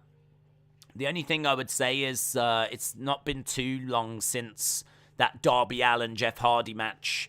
You know, is Jeff 100% right now following that? There were some big bumps and big spots that were in it. I'm sure he is. I'm sure he's fine. But, yeah, they just, you know, I can't see them doing anything on the go home on Wednesday.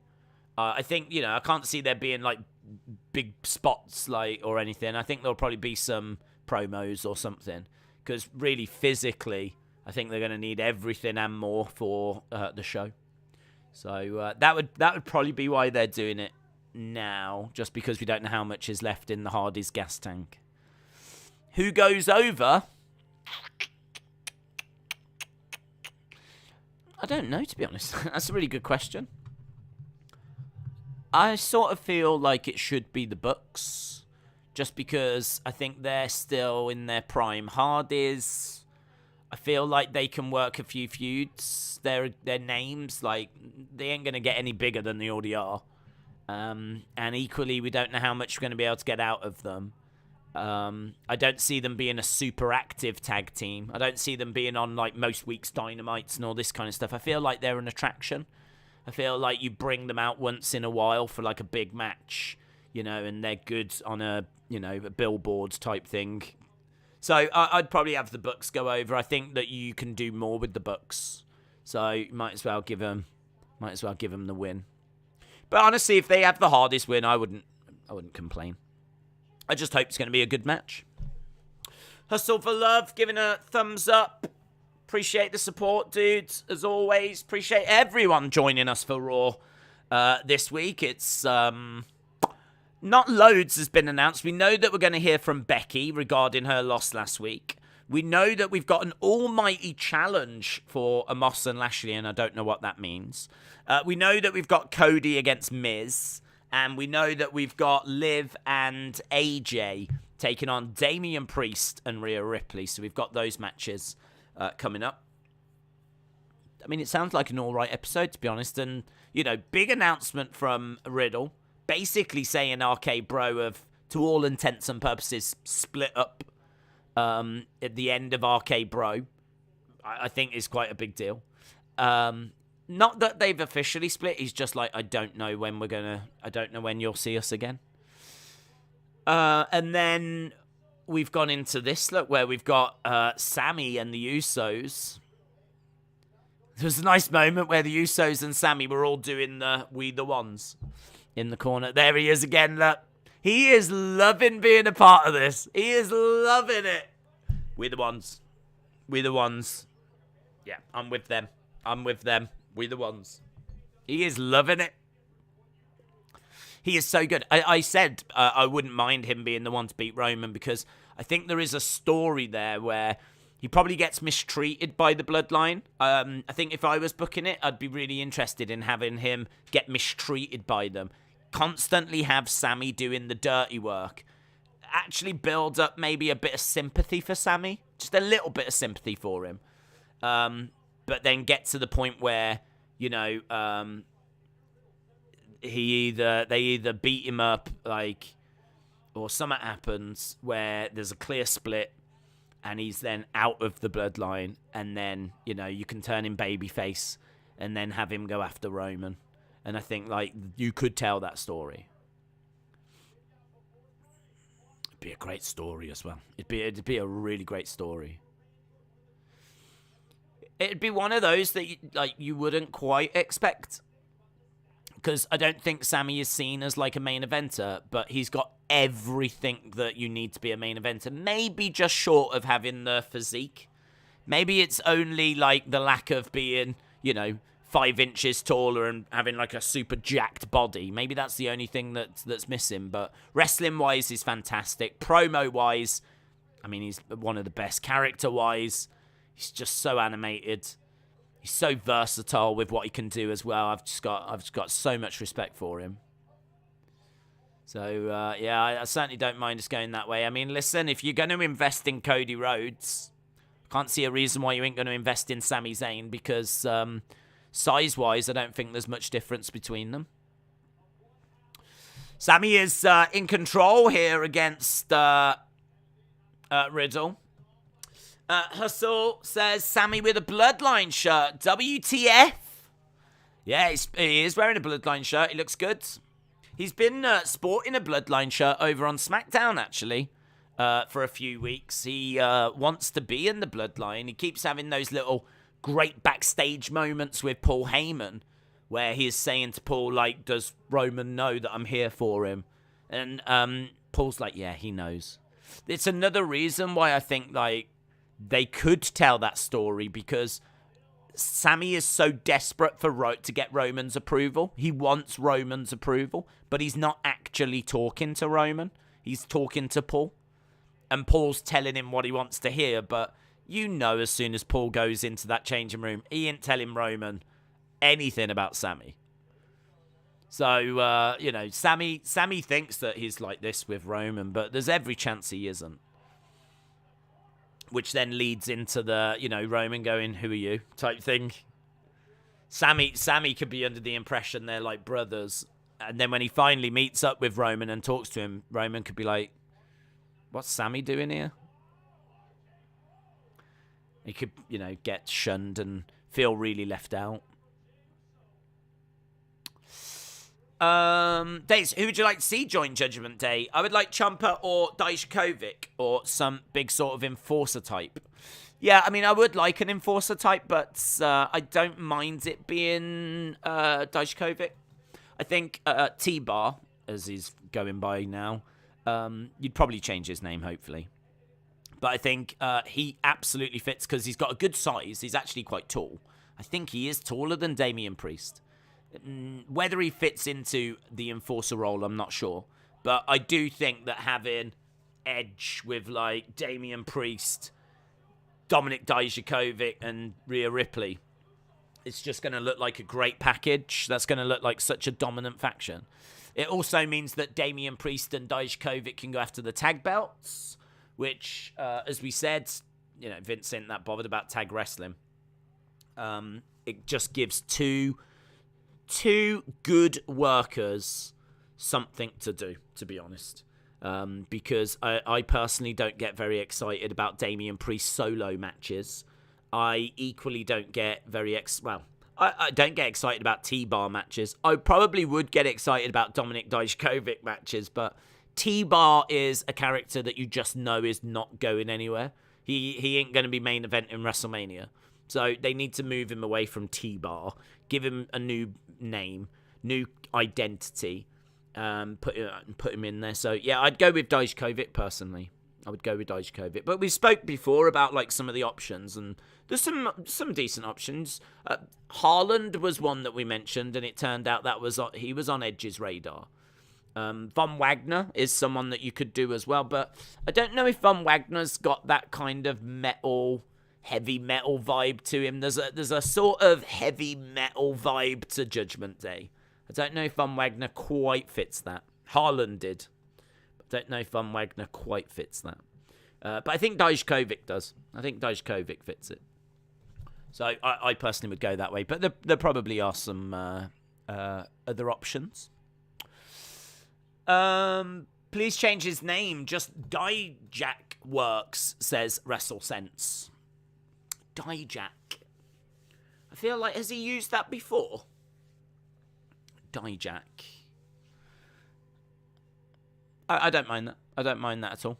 They do need to move him away from T-Bar. I completely agree. Hayden said Riddle is going to win Money in the Bank. Randy will come back and beat Roman for the title. Riddle will cash in on the Viper for a heel Riddle. It's pretty wild. Do you think Riddle is someone that will stick around the main event scene for months in the future? I think he'll win the big one, but he could be even more than that. I think the problem with Riddle is he is very likable. I think that the crowd are with him.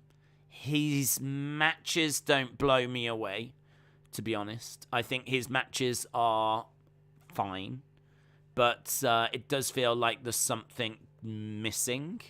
I feel like he can deliver a 3-star match, but we don't get into the 4s. So for me, that's a little bit of a problem. But also his promos, so that kind of rambling, nonsensical promo stuff that he was doing was all right at the start, but then got very stale very quick. I think the promo we just saw was very interesting because it wasn't that. It wasn't a rambling, nonsensical. It was very focused, felt real, felt like he was on the verge of crying, talking about how much he loves Randy, and I feel like there's truth to that. I think he does love Randy.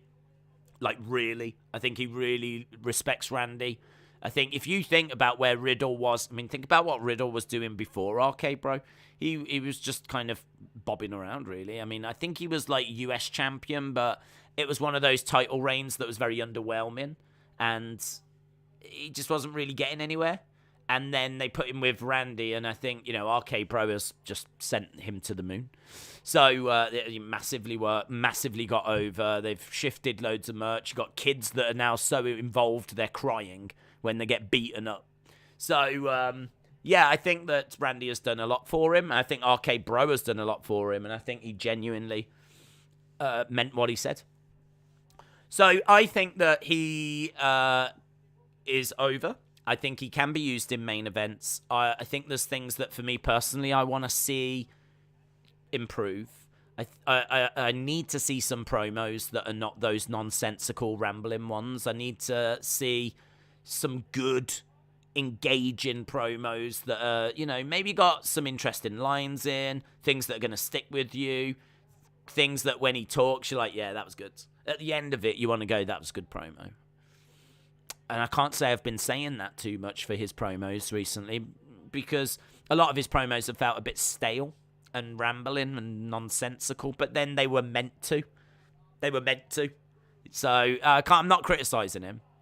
I'm just saying it's hard. I think he will be used in the main event because he's so over, but how long he stays there really depends on this next step in his career now. It depends on this post-RK Bro Riddle that we're about to see. So this next feud for Riddle is going to be huge because he will have an opportunity to show all of this stuff. And it's going to be really interesting to see what he shows. It's going to be really interesting. Because I don't expect it, he can't now go into a program with Roman just backstage talking rubbish like he was before, just rambling away. Like, it's not going to fit. You know, we've already seen him saying that he wants vengeance. You know, he's using the word vengeance. I mean, that just doesn't sit with the rambling promo riddle that we've been seeing. So I think it's really interesting. It's really interesting. And I'm looking forward to seeing where it goes. Hustle for Love said, did anyone see Riddle in UFC on YouTube? I saw Riddle in UFC, yeah. He's a good fighter. He's a legit good fighter. But he kept getting busted for marijuana. True story. In UFC, marijuana is regarded as a performance enhancer. And if you test positive for it, then your fights are basically voided. So he kept getting busted for it, and I think Dana just had enough. So he ended up getting cut from the UFC. But his actual fighting, like, he was all right, man. He was all right. Nice. Exploded by Riddle. Another there. Riddle is in, both together, sent on. So he drops down on Sammy, another one. Riddle is getting that hot tag. Street Profits are in. Duck underneath against the ropes. Back elbow.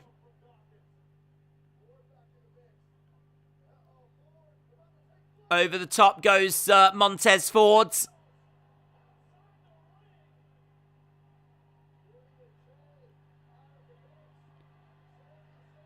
Here we go. Riddle is with Sammy. Looking for a draping DDT. Boom.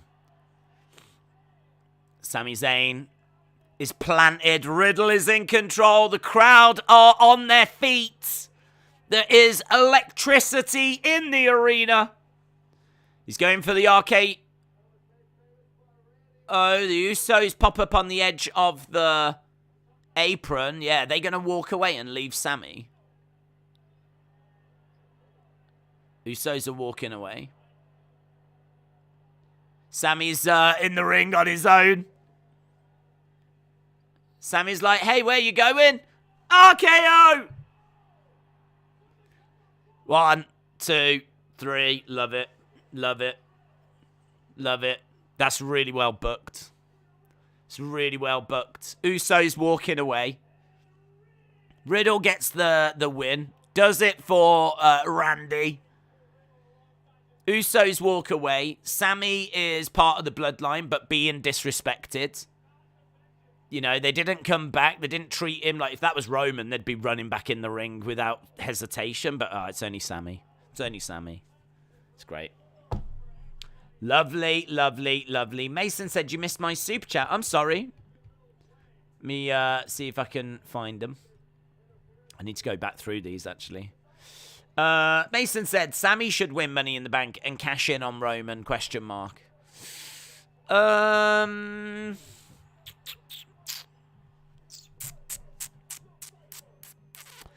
I wouldn't go that way, to be honest. I'll tell you why.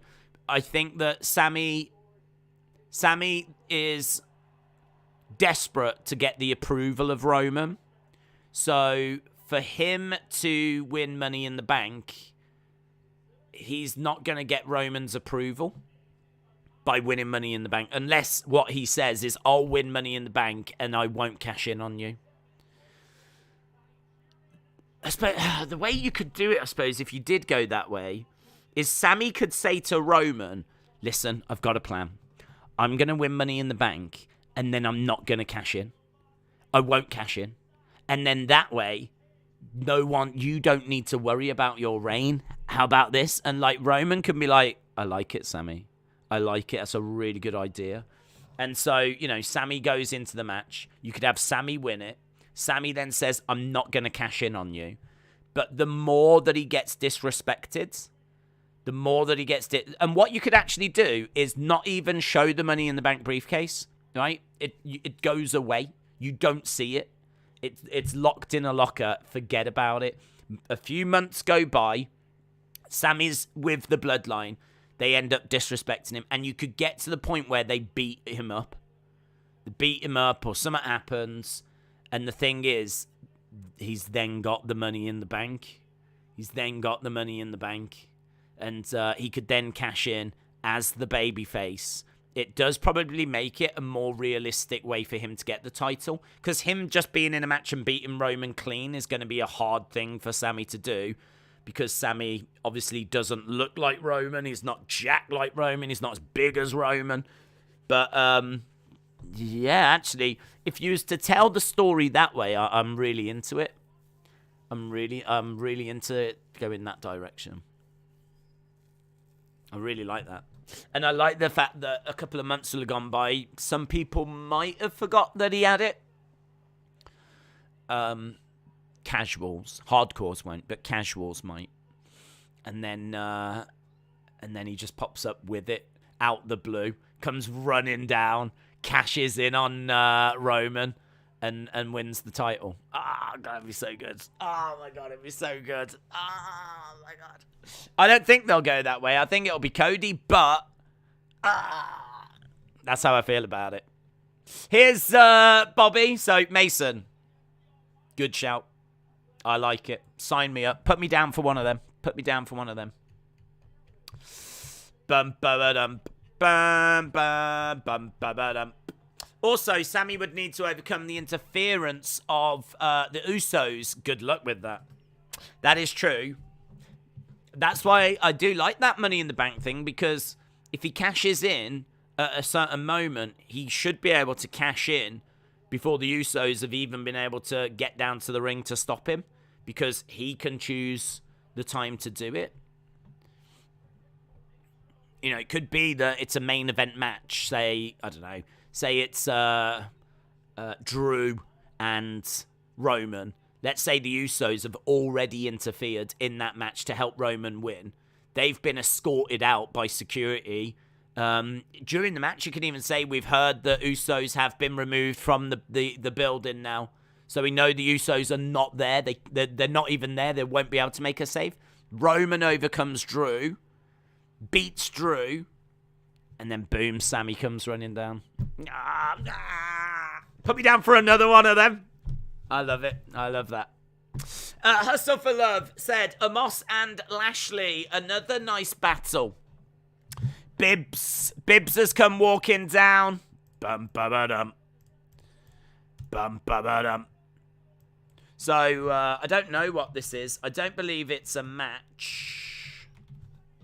It's some sort of challenge. It's a challenge. What do you think about the apparent Fiend mask being seen in the Hell in a Cell logo? Do you think it would be cool for Baron Corbin to challenge Roman Reigns and defeat him with an End of Days? No. I don't think Corbin is the right person, because Corbin is, first of all, a heel. But also, I think that he's been used in feuds that are really quite low down. I mean, he's been feuding with Madcap Moss. I think for him now to go up and get into a main event just doesn't feel like... Feels like there's lots of steps that Corbin would have to take. Like, for me, he would need to be a mid-card champion, need to be in some really interesting feuds. You know, you'd need to have him win in some of them feuds as well, and you're going to have to turn him face. So, Corbin just doesn't feel like the right way forwards. What about a Fiend mask on a... I don't know anything about it, but I think that's people looking for things that aren't there, to be honest. Without having seen it, I can't say too much, because it might be like a Fiend mask and it might be super obvious. But my initial reaction is I think people are looking for something that's not there, or noticing something that's not there. There is a hunger and desperation still by people to see the Fiend return. But listen, you ain't going to be getting any spoilers on a poster. Posters they're done by a marketing department that don't know anything really about the shows. I mean, Brock Lesnar was just on the WrestleMania Backlash poster. He wasn't on the show. Like, he wasn't on the show, but he still made it onto the poster. It's because they go with the biggest superstars and, who knows? They might even have put something there to get people talking and, as a little, way of just generating some more interest in it. But I would imagine if they've done that would be the marketing department being a bit cheeky. But to be honest, it's probably more likely that there's nothing there, to be honest. But I'll be honest, I haven't seen it. Matthew said, I guess Bobby gets a tag team fight with Omos and MVP. He could have someone return like John Cena or Hulk Hogan. Well, it won't be Hogan. I don't know. I don't know if they would bring Cena back to put him in this feud, to be honest. I mean, I don't think you need someone like John Cena to help Bobby Lashley. Bobby Lashley should be able to be... I mean, MVP is just a manager now. So, you're not going to need anyone like that powerful to beat MVP. And Bobby Lashley is pretty much the equal of Omos. Pretty even. So, I don't know. I don't know if they'd bring back Cena to put him in that match. Hell in a Cell, Bobby Lashley versus Omos. That's what we've got at Hell in a Cell. Bum, ba, ba, dum. Hello, Days. What have I missed? Oh, promo. Riddle has said that RK Bro, he doesn't know when it's going to be. He doesn't know when there's going to be any more because Randy Orton's got a bad back. And then we had our first match.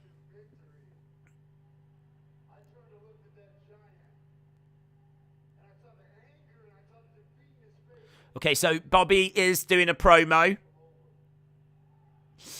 Do you think Cena would return to face Judgment Day? No.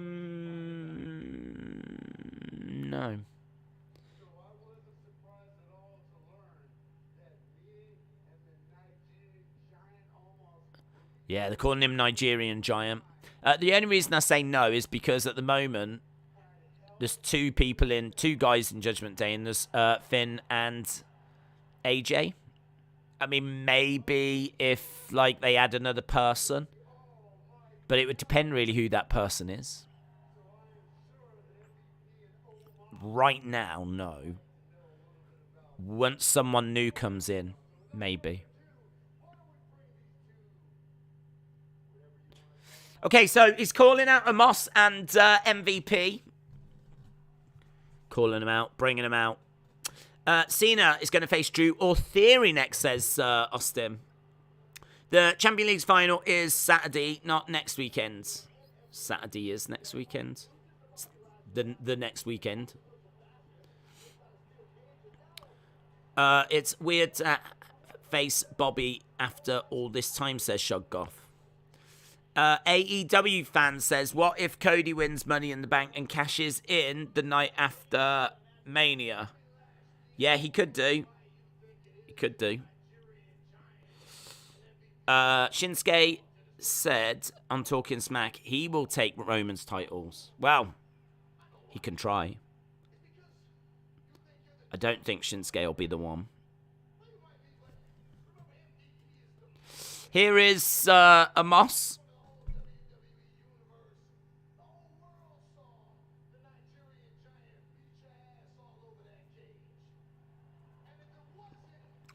Have you heard the reason that Vince doesn't like tag team wrestling? Well, I've heard a few theories.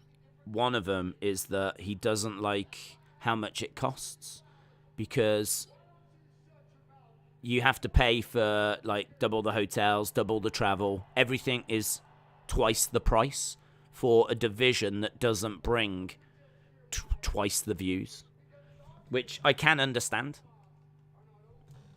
I can understand, if you pay for the Nasty Boys, you can't just pay them the same as one wrestler and have them split it amongst themselves. The Nasty Boys are going to cost you more than, one normal wrestler would. So, if you was to have a proper tag division with dedicated tag teams like the Hart Foundation were, like the British Bulldogs, like the Rockers, like Dudley's, the cost involved is going to be fairly significant. So that's one of the main reasons that I've heard, is that it's double the price, but not double the views when it comes to tag team wrestling. It's just a side thing. It's just something a little bit different, which they can accommodate by just putting a couple of wrestlers together. The thing is, though, it's watered down when you do that. I think we can all agree that teams that aren't real teams that have just been chucked together, no way are going to compare to, like, the Young Bucks or the Hardys or proper tag teams.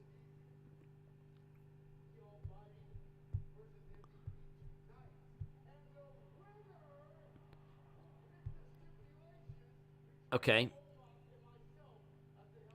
He wants MVP against Lashley tonight, and the winner gets to pick the stipulation. Are you scared?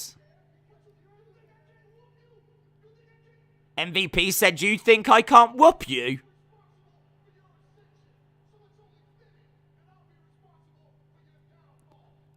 I'm the one responsible for your ascension, so it's only fitting that I will be the one responsible for your downfall. So, looks like we're going to get MVP against Bobby. Winner gets to pick the stipulation. When was the last time you won a match, says Bobby. If anyone made anyone, I made you.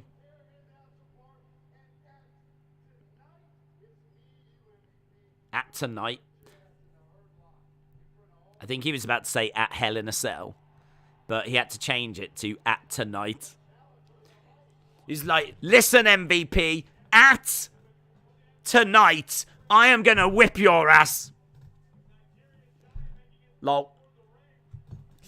Thoughts on NXT 2.0? I think WWE does a horrible job at giving an incentive to watch when all the NXT accomplishments don't matter. And 2.0 is basically teens going through puberty.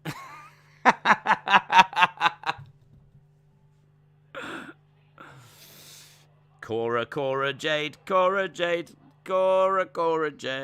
Na na na na na na na na na na. Yeah, it is pretty crazy. Can I just say that I've absolutely knocked my contact lens and it's causing me such disruption.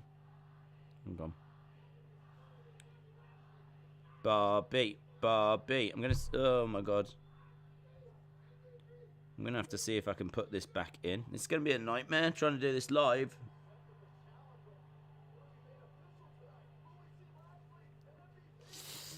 Okay, so that stings.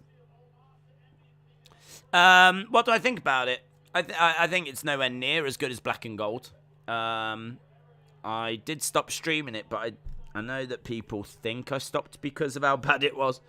It's not actually true. I stopped because I needed a bit more time to work on other things, other videos. So I stopped doing it for that. And to be honest, it was the stream that got the least attention. So, you know, it doesn't take a genius to look at the streams we do and go, well, hang on, this one struggles to get 4,000 people that join us. You know, I mean, like, tonight's stream should be around 10,000-ish, you would imagine, because that's what it tends to do.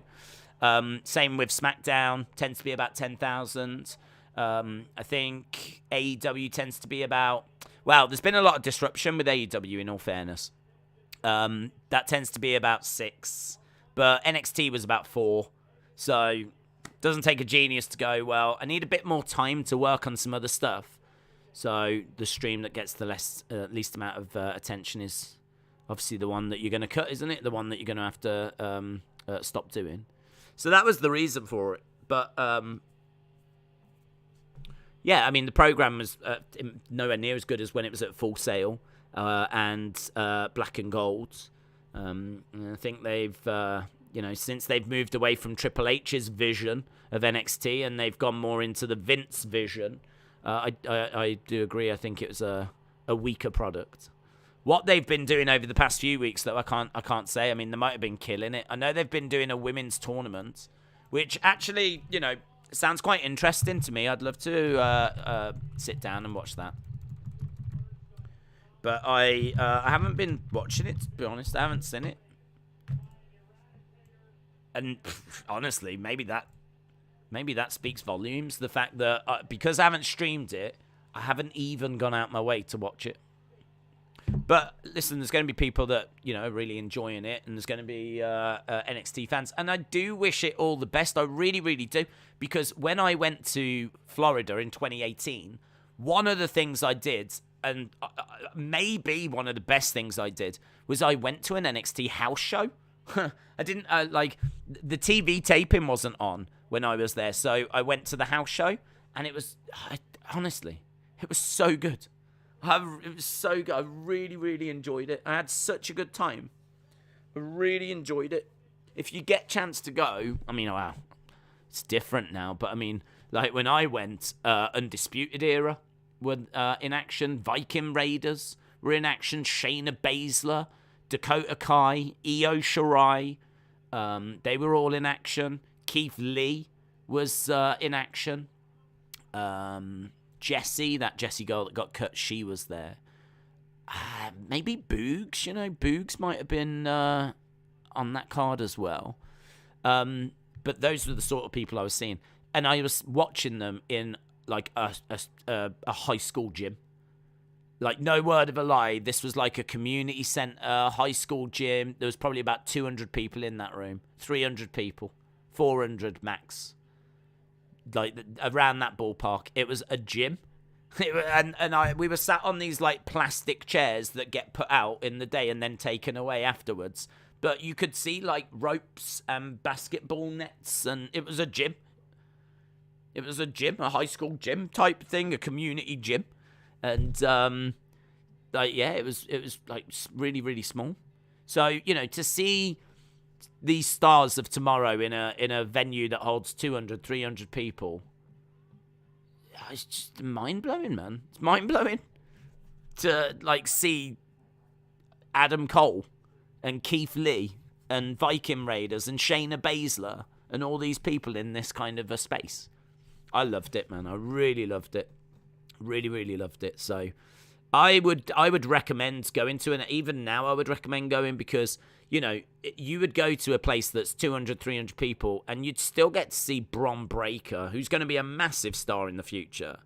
I don't know, like, Joe Gacy, how big he'll go on to be. I don't know. Since he got moved away from Haaland, like, how good they've been booking him. But, there's clearly some talent there. And there's clearly people that are going to go on to big things, like Bron. So, for like $20 or however much a ticket was, I can't remember. I really recommend doing it. So I absolutely wish NXT all the best. And if I go back to America, which I do hope to go to Florida again in the future, next few years. Because last time I went was 2018. I love America. Had a wonderful time. And I'd like to go back again. If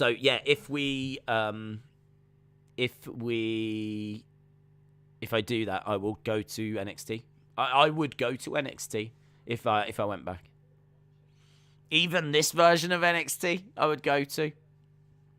I had so much fun.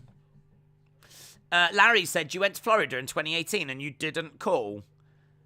I did call, actually, and you did not pick up. Shame on you. Darcy said, I saw Mr. Kennedy wrestle at my local high school gym. It was funny seeing him do his thing in front of barely 100 people.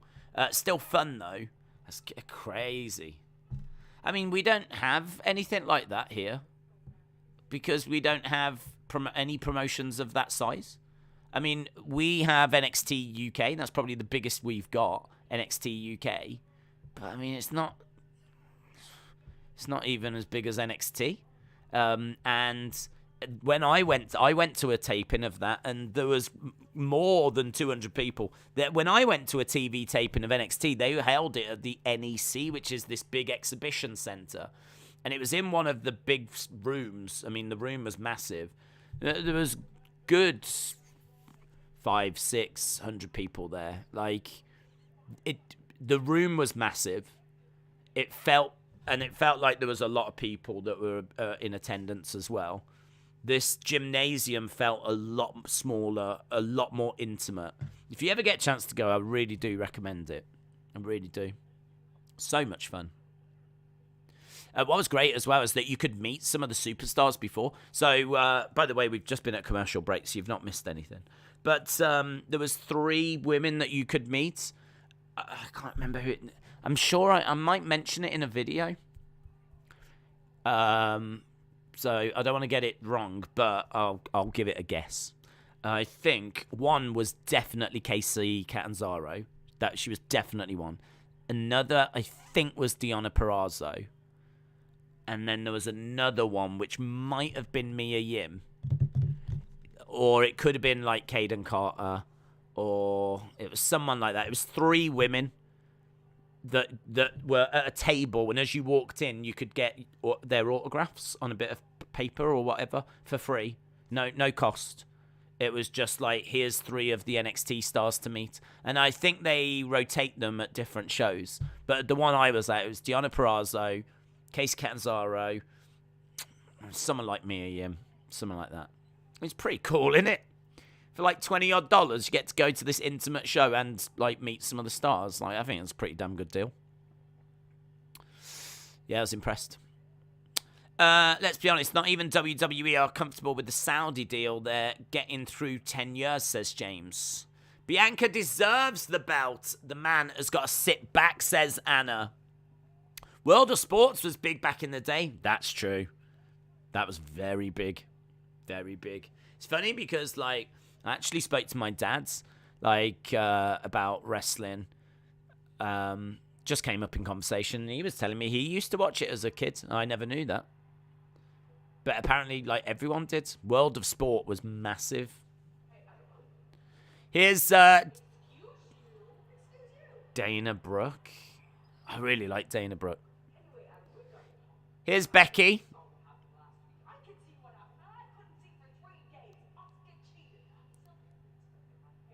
Becky said she's still got green stuff in her hair.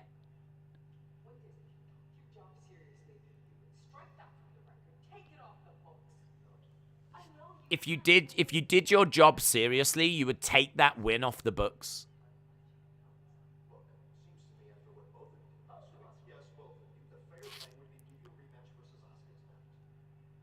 Oh, no. No. No. No. No.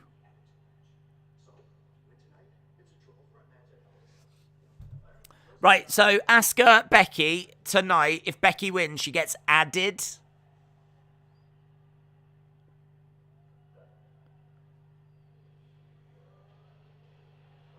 Oh. That's going to lessen the chance of Asuka. I mean, I don't expect Asuka to win anyway. I mean, if the original plan was it was going to be Naomi, wasn't it? And Naomi wasn't scheduled to win, so I can't imagine they've put Asuka in and changed the plans of having Asuka win. Anyway, here's Judgment Day. Did Becky just come from church? I know. She had like a frilly shirt on. All rise. Damian Priest with the deep voice. All right. Respect the Judgment Day. Man, puberty hit him hard. He got all the puberty. Last week, Edge offered an opportunity.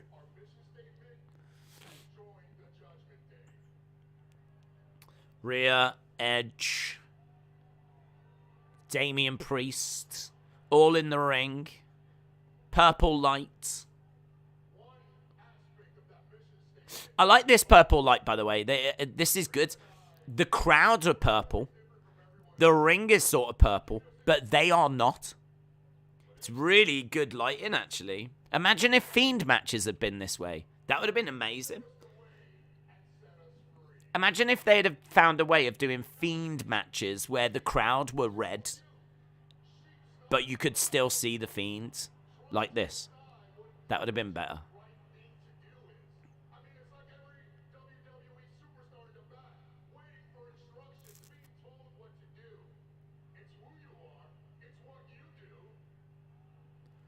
I think they're spotlights, and I think they're having to move the spotlights when they're moving. So I think everything's purple, but they've got spotlights on those three. So actually doing a match might be tricky, because you'd have to, like, move with the action. But it does look good. Be proud of who you are. But clearly, none of you have that courage. Yes, it would have been better, says Austin. I like how the lights cast a hard shadow on the ring, says Stone. Yeah, good point. Liv Morgan.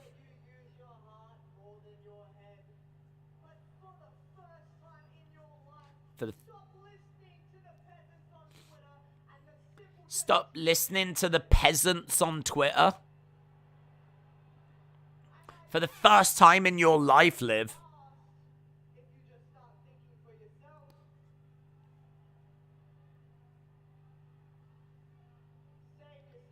Save yourself. Like I saved myself. By joining the Judgment Day. Here's Edge. The Judgment Day is truth, guys. Come on. Edge has clearly helped them with their promos. Good stuff from Priest and Ripley, says Darcy. Simon said WWE should repackage someone as The Fiend like they did with Razor and Diesel. I made that joke on Twitter. Didn't go down well. I said, like, I wonder if they'll have a fake Sasha Banks and a fake Naomi, because they had a fake Diesel and a fake Razor Ramon. Vince might be so angry that he just gets a couple of women to just play the Sasha Banks role and play the Feel the Glow Naomi role. Imagine if they changed, like, Shotzi's hair to blue and boss her up and bring her out as the new boss. The new boss, Sasha Banks. Shotzi Banks. But, yeah, back in the day, you know, he might have tried to find a new Fiend. Because you can put anyone under a mask, can't you? They kept changing Doink. Doink was played by about 3 different people. Not at the same time. Edge promo in away. They could play it off like the Elias thing. Ron, shout out to you. AEW fan said, could Usos walking out be a shot at Naomi? Nah. I just think it was good booking. It's a good way of them losing the match but not looking too weak.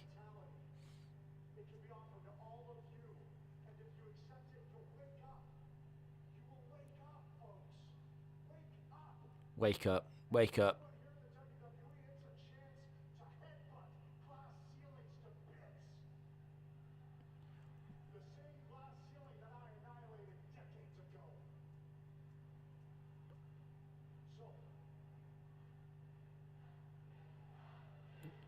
You suck, Chance.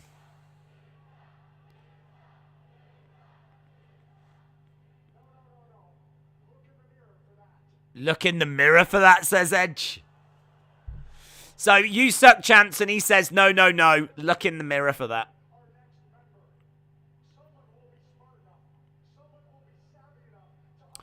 I'm surprised that Bianca wanted Asuka to be her opponent. Asuka will spit green mist in her face, which may or may not be as bad as what Becky would do in the rematch.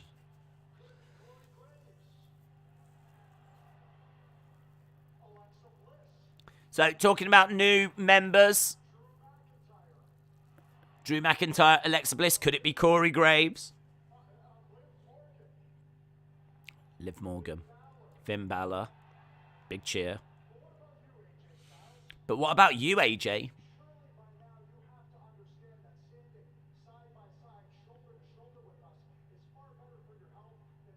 Surely you know that standing with us is better than standing opposite us. Join us.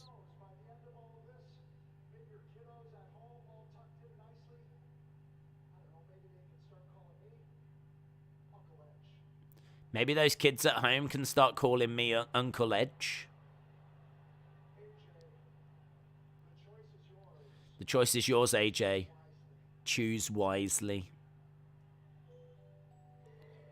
Here's Liv. Hustle for Love says another member.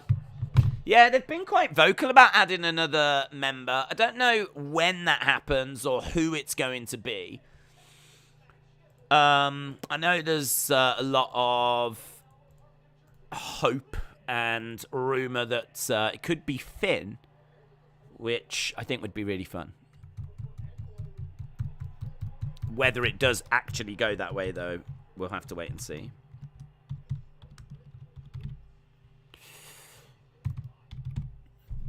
Here's the phenomenal one. They don't want none.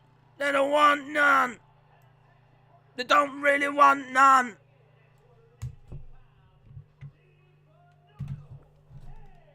Jay Styles.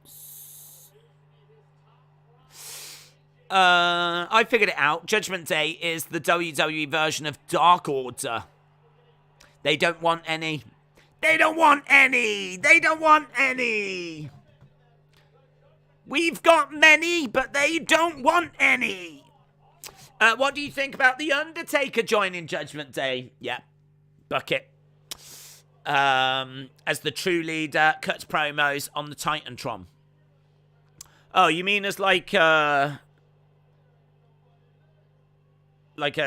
sort of like spirit leader, if you will, that you don't actually see, but he just does like a few promos. Higher power. Like a higher power that we get introduced to, and it turns out to be The Undertaker. I actually don't mind that at all.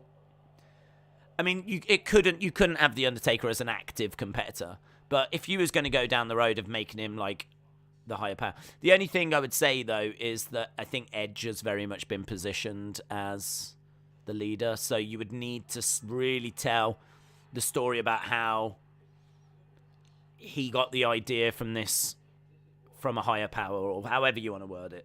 You probably wouldn't use higher power because instantly everyone will think of Vince.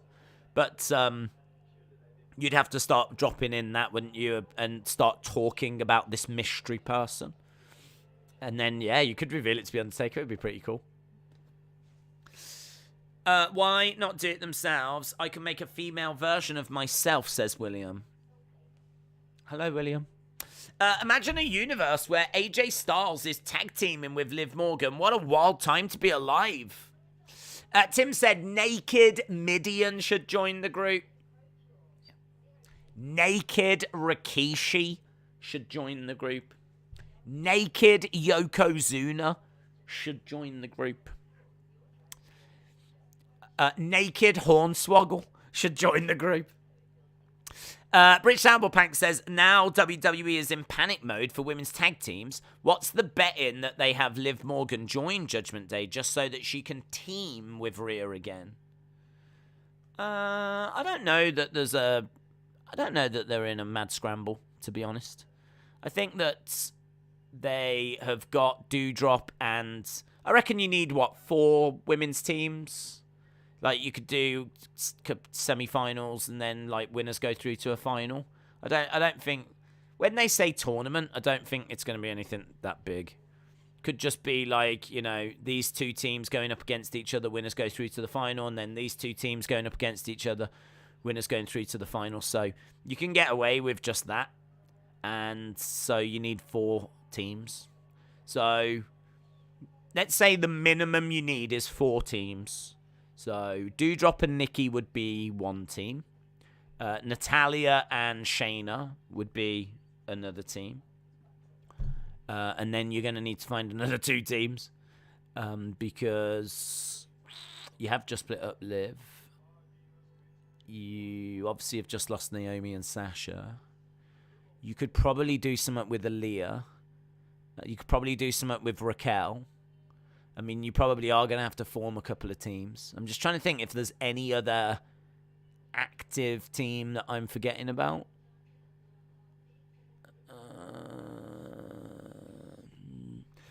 You're not struggling for women. So, you could use Dana Brooke. You could use Shotzi. You could use Aaliyah. You could use Raquel Gonzalez. So there's definitely, you could lose Xia Li is still around somewhere. Xia Li could be used. Lacey Evans has just come back, so you could use her. So I think trying to think through, you probably are going to have to make a couple new teams, but I think you'd get away with 4.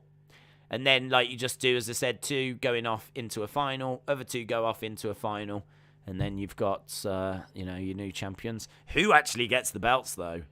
I have no idea. We know that they weren't planning on doing any, women's feuds at the moment. I mean, the reason why there's not loads of women's tag teams around is because they didn't have any plans to do any women's tag title defenses, so there wasn't a need to build up a team. There's not been a need. They're trying to use women in other places. But now, all of a sudden, they need to crown new champions, so now they do need to find some teams. But I don't think they'll reunite Liv and Rhea. I think there's enough other women out there to create some teams. I think this feud is quite important. And potentially might lead to Finn Balor joining Judgment Day, so... Damian Priest working on the arm. Liv and Alexa.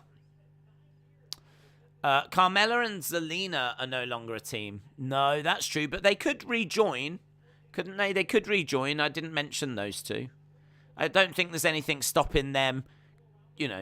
Could we see a backstage segment where they're like, look, we broke apart. We had a big falling out, but there's a great opportunity for us to get our hands on those vacant women's tag titles.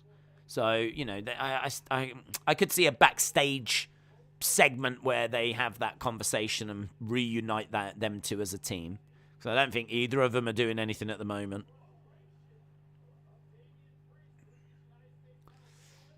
Rhea Ripley is in and pushing AJ. When Cody challenges for the WWE title, do you think they'll do a screw job on Cody? Depends. I can see Cody getting the title. I don't know if he'll get it first time, or if they're going to put a few obstacles in his way. It might be he doesn't get it at the first time of asking. So he could get screwed, but I think eventually he will become champion. So he'll get there eventually. It's just, will he get there first time? Liv in with Rhea right now. Rhea hurling Liv across the ring. Liv over in the corner, trying to get back up to her feet as Rhea Ripley comes over. Shot to the midsection. Edge on the outside as Rhea Ripley hurls Liv across the ring. Hustle for Love said Edge wants a new member, so AJ and Finn will get one too, ? Potentially. I mean, it depends when they get it. I mean, Edge might not bring in anyone until this feud is done, or it could be that if Finn is about to become a new member, AJ is then going to need to find another 2 new members. So it's interesting. It's all up in the air as to who they get and when they join. But Judgment Day could go and get someone like Dijakovic, could get T-Bar, and then yes, Finn and AJ would need to add someone else themselves. Suicide dive, AJ on the... Oh my god, that knee! Wow, that knee strike from AJ, that looks snug. Damn, he really threw that in.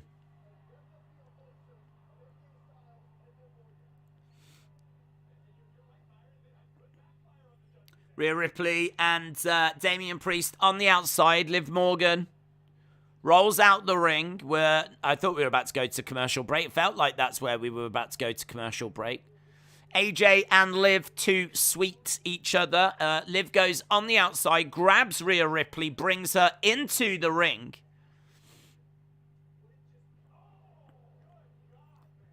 Big kick there by Rhea Ripley. Strikes coming in by Rhea Ripley on Liv Morgan. Liv Morgan down. Are they going the Daniel Bryan route with Cody? They could do. And put a few obstacles in his way, I think, would be good. I think him just having a match against Roman and he wins, I mean, that would still be fine, but I think putting some obstacles in his way does make sense. Shoulder up by Liv Morgan. I'm watching Liv, says Justin. Half-time scores. They'll be coming up in 12 minutes. Cheat said, did anyone else realise how Edge posted on his Instagram a picture of Paige, but he didn't mention her name tonight?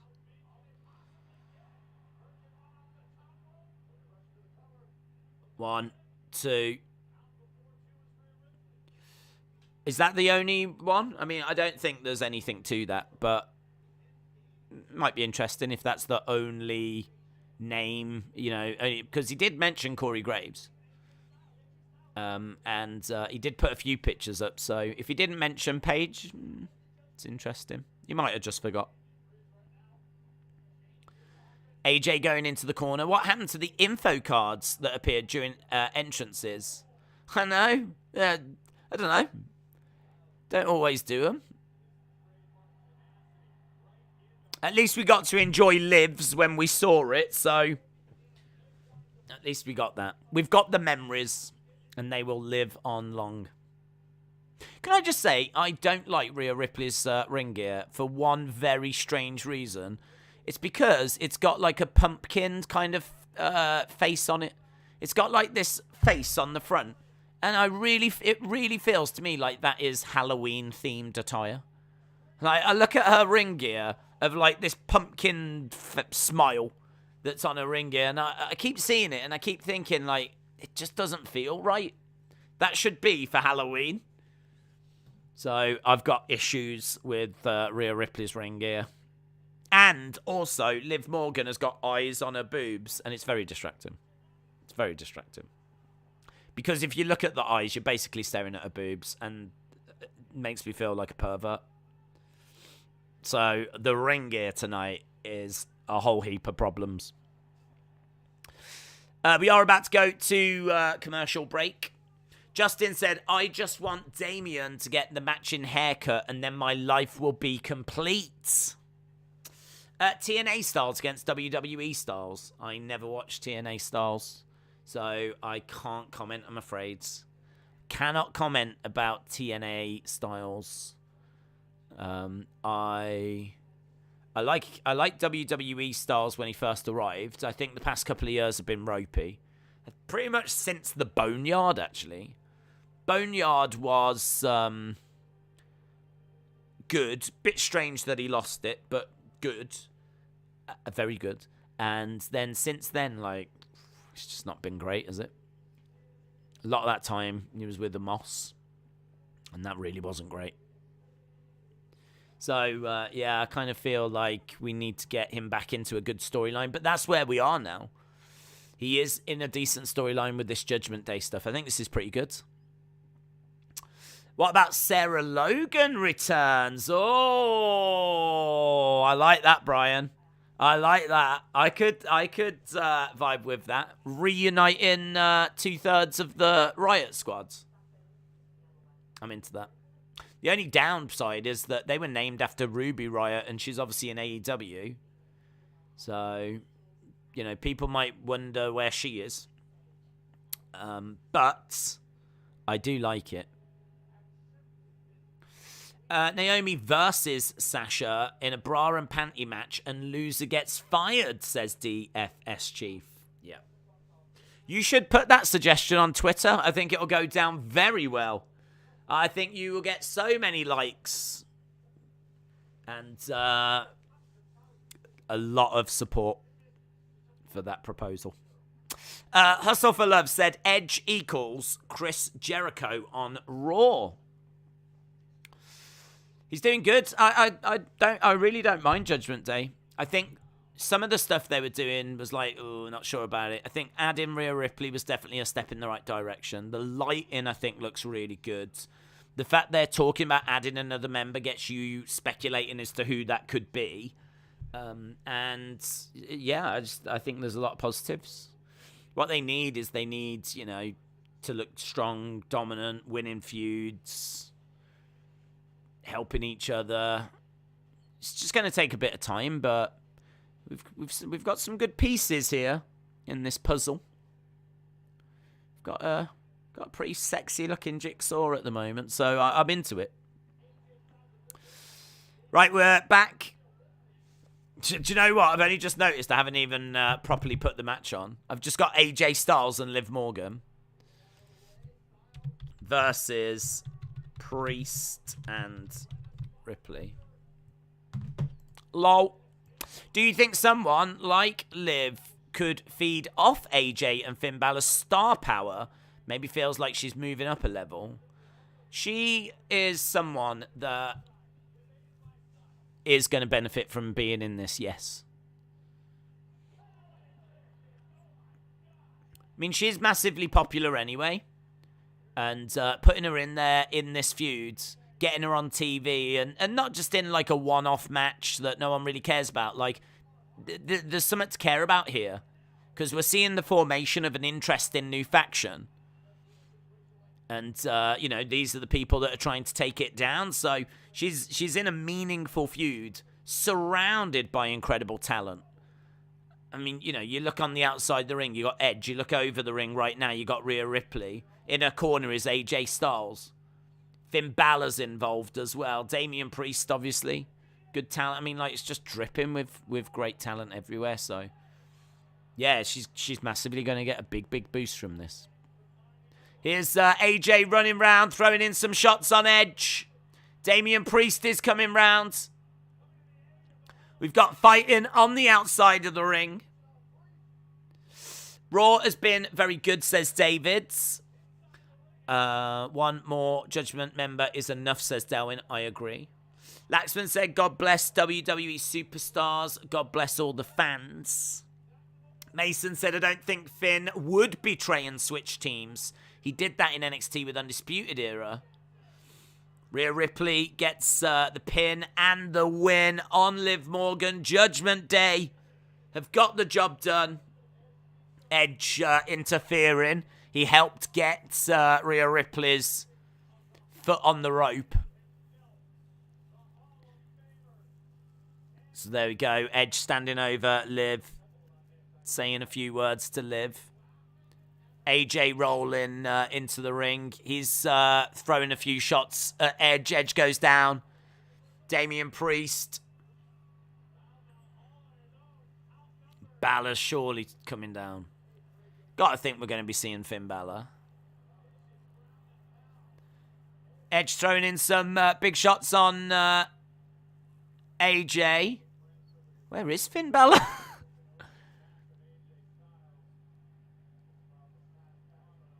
Edge back in the corner. Spear. Liv Morgan down. AJ down. Finn Balor in catering.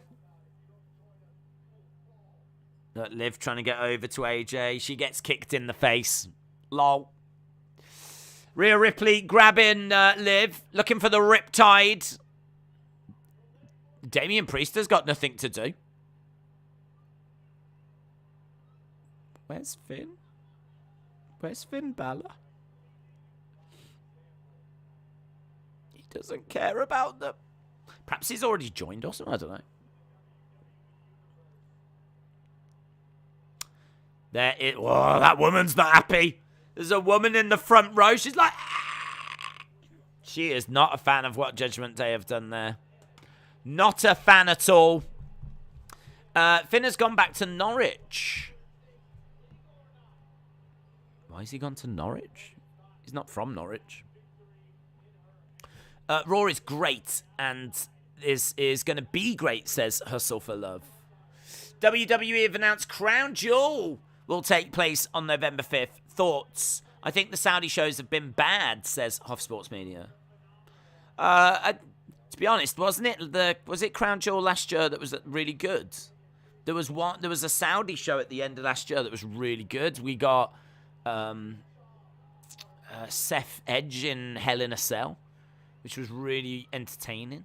And there was another couple of good matches on it as well. I remember coming out of that one being quite positive.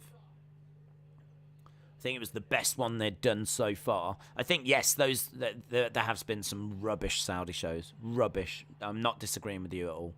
But I think the one last November or whatever, it might have been the last Crown Jewel, was actually all right. Was actually pretty decent.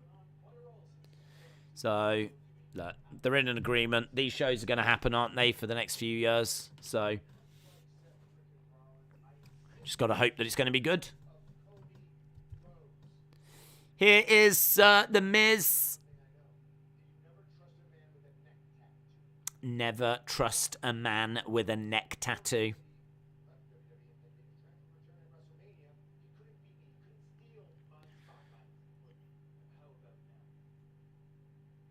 Okay, Miz says Cody's ego is out of control.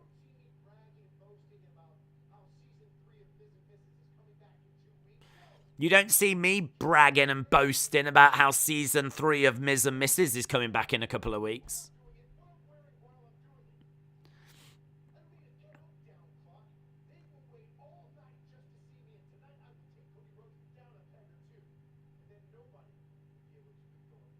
No one will be able to ignore me. Go away. Miss Jerry the King Lawler. Yes, look at this. Respect is being shown to the King. The King! Damn it, he deserves a bigger reaction, man. Such an important wrestler. Jerry the King Lawler. I think it's just a lot of kids in it. There's a lot of kids in the crowd now. Jerry the King.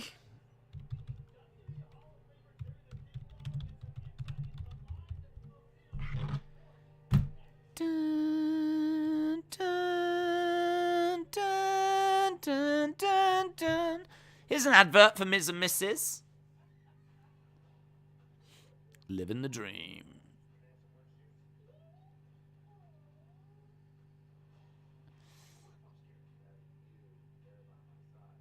What is going on?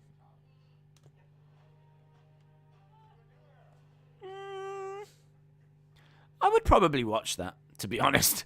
I would probably watch that. I don't think it's shown in the UK, but if it was on, I wouldn't turn it off. Or at least I don't think I would. Just had an advert for Ms. and Mrs. Oh, yeah, halftime scores. Everybody, it's the halftime scores. Are you happy? It's the halftime scores. Are you happy or you sad? Halftime scores. Everybody, it's the halftime scores. I really want to know your halftime scores. I'd love to know if you are glad. Halftime scores. Everybody, it's the halftime scores. Get them in. Get them in. Get them in. What do you think of the show? What do you think of the show? Dylan's giving it a 6.5. Jay is giving it a 7. Hustle for Love said, what's on next? Jerry Lala. Jerry Lala is on next. I've missed a dub. I've picked up a couple of L's and I've missed a dub. Pfft, isn't that the story of my life? There it is. There's the missing dub. 6.5 says Austin. Justin says 6.5. Larry says 6. Chalmers said, how much did I miss? 1.5 hours. 7 says 1 Minute Wrestler. 7 says Burn It Down. A solid, sexy 7. Zoom Station with a 3. We got 7.5, 7, 5, 8, 0 from Simon out of 0. It's not bad. 6.7, 6.5, 6.57, 87, 725, 575. What are your thoughts about Brock and Omos joining? I wouldn't do that. I think Brock's too big for Judgment Day. Could you put Omos in there? You could put Omos in there. You could put Omos in there, but he's in a program with Bobby at the moment. I don't know quite how we're going to get there. And also, he's being managed by MVP, so you'd have to move him away from MVP. He's in a program in Lashley. I can't see them doing Omos, but you could put him in there. Because of it being like a faction, it would protect him. It's a bit like how when Braun Strowman first came up and he was quite green, he was put in the Wyatt family. He wasn't just out there on his own. So, yeah. In fact, God, that would be such a good way to have introduced Omos. Imagine, like, Judgment Day is losing, and they need a fourth member to give them an advantage again, and then boom, this is the first time used to see Omos. Could be fun. Could have been fun. Would have been better than the AJ tag team, I know that much. Jerry is going to get murdered by Veer, says AEW fan. I think you're right. Channel Name said Judgment Day might reveal their greater power, and it could be Shane McMahon, says Channel Name. Oh, didn't see that. That would be good. That would be good. Freddie, welcome back. William says 10 out of 10, no Sasha or Naomi. You are safe to put that here, but I would urge caution on Twitter to put that. Right, here's Jerry.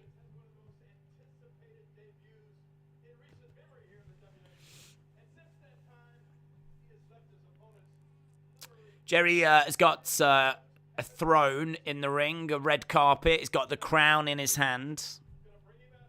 He's gonna bring out Veer Mahan. Veer Mahan. Here he comes. My halftime score is 0 because Liv lost, says Brian. Barry said, I missed last week's Dynamite. Was there any new debuts? There was John Morrison and Maki Ito came back. We're just seeing, so last month we're just seeing Veer taking out the Mysterio. We haven't seen the Mysterios in a while, have we? Have we?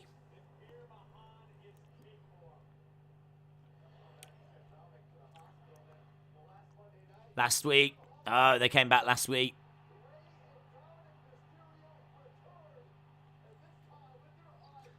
So, what? Veer is going to attack Jerry and then the Mysterios make the save?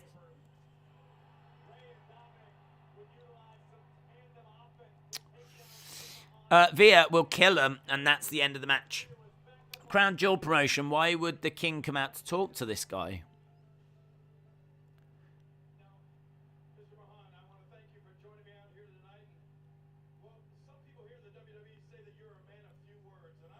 Some people here in the WWE say you're a man of a few words.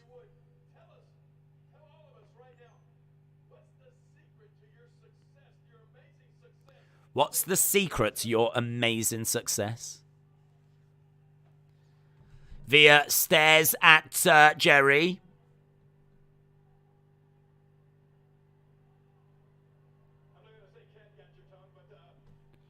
Doesn't say anything.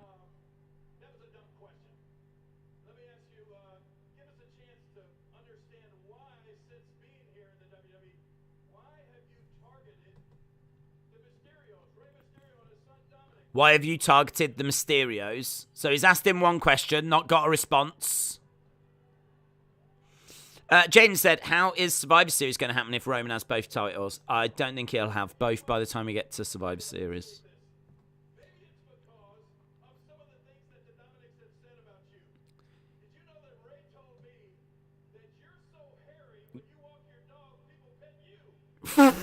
You're so hairy that when you walk your dog, people pet you. That's what Ray said to me.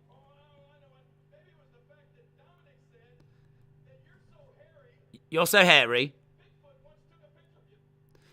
Bigfoot once took a picture of you. I'm not here to joke around, Jerry. Rey Mysterio is a legend.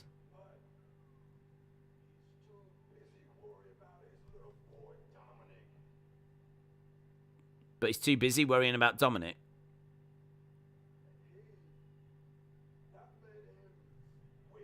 And that made him weak. Oh my god. Turns out Veer Mahan is a Rey fan who just doesn't want to see Rey with Dominic, like pretty much most of us.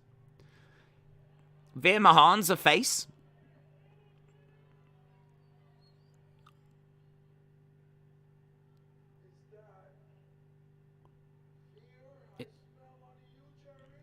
Is that fear I smell on you, Jerry? Jerry has a little sniff. I think it's just my cheap cologne. Snatches the microphone.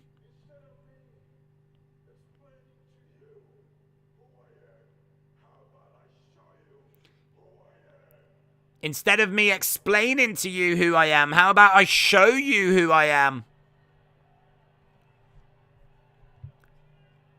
Jerry is getting backed up, and the Mysterios are coming out.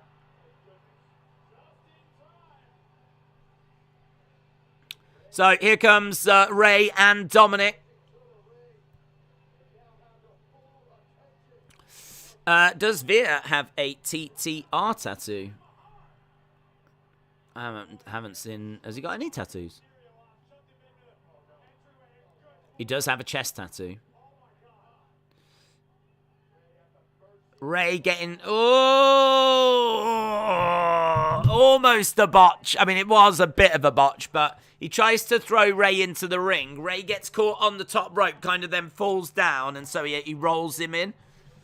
Almost got caught on that... well, did get caught on that top rope. Drop kick by Dominic. Kick there by Rey. So they're working together to try and deal with Veer. Veer is up on the edge of the ring apron.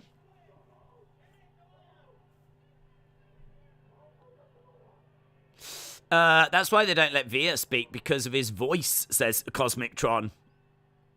Yeah, not the best segment in the world. I wish Jerry had had time to talk more, though. I mean, Jerry is a legit wrestling legend. It's a bit disappointing that because the crowd is probably so young, they don't know. I mean, it's not their fault. They just don't know. But here's Alexa. I'm having fun. Being myself. Trying to stay out of trouble, and she points at Lily.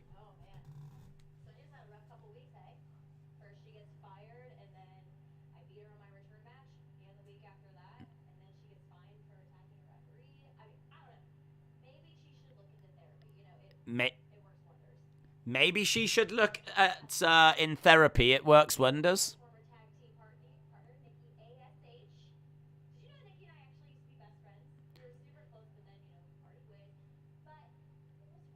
It was for the best.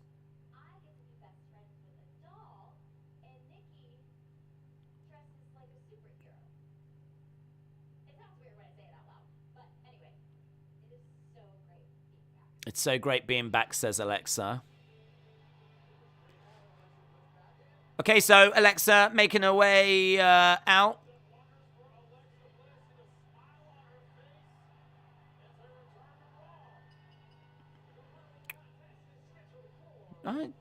There's not really anything to hate with Alexa, to be honest. Like, I know, like, the Lily thing, when Lily was, you know, winking at people and everything, was not for me at all. But it's more like a mascot now. She carries it around so they can sell them. Like, I get it. I think the new music's kind of fun for her as well. I think that's pretty cool. Dark Goddess Attitude says channel name. Alexa versus Nikki. Doudrop Sanya will get involved. Do you think heel Alexa is better than face Alexa? Because I do, says Jake. I don't care if she's heel or face. I don't care if she's heel or face. I'm not a fan of the supernatural stuff. So as long as we're not doing that, I don't care if she's a good guy, bad guy, not bothered. So what I'm seeing here, I'm on board. I'm on board. I've got no issue with any of this. Her music as well, like it feels like a new fresh coat of paint. I know people like loved her old theme and everything, but it feels like there's clearly a change here. She talks about how therapy can do wonders. She's like down to earth and everything. Like it's good. I want her to get. I've got no problem with her getting back towards title matches and actually being used in title matches and whatnot. So let's see where it leads. We'll see where it goes. I think a lot of fans are probably just happy to have her back. Dave said WWE is in pilot mode until Money in the Bank, and the TV is going to be a bit boring till then, says AEW fan.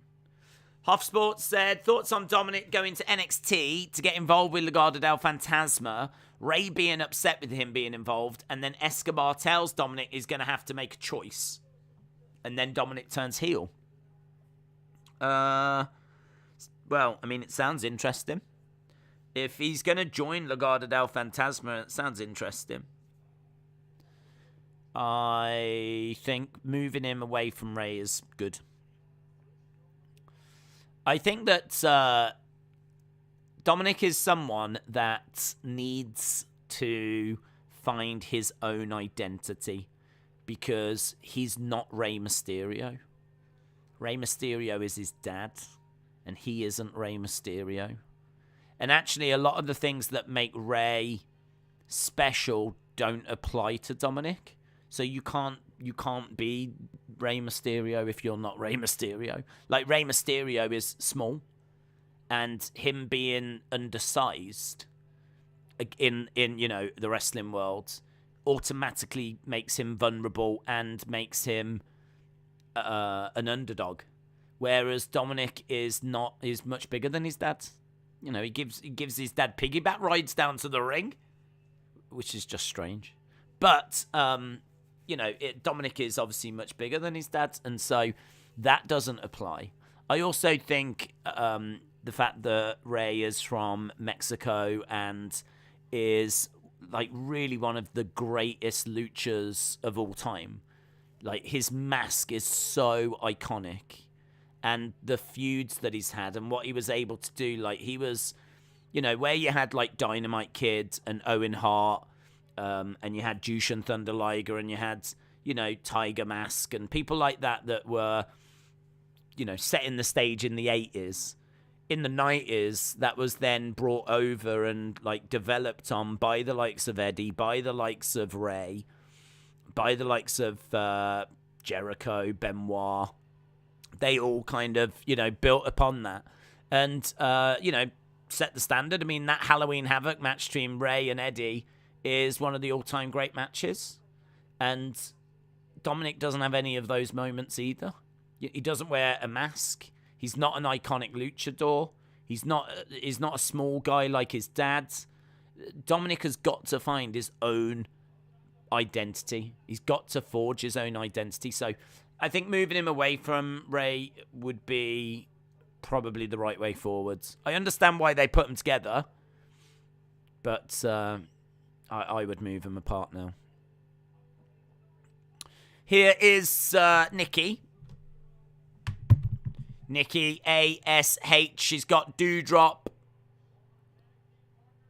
with her. Former tag partners going up against each other. This is kind of interesting. I wonder if we will see Sonya getting involved here. What do you think about Pena Nunes too? My thoughts on that are that I don't know how much people are going to care, to be honest.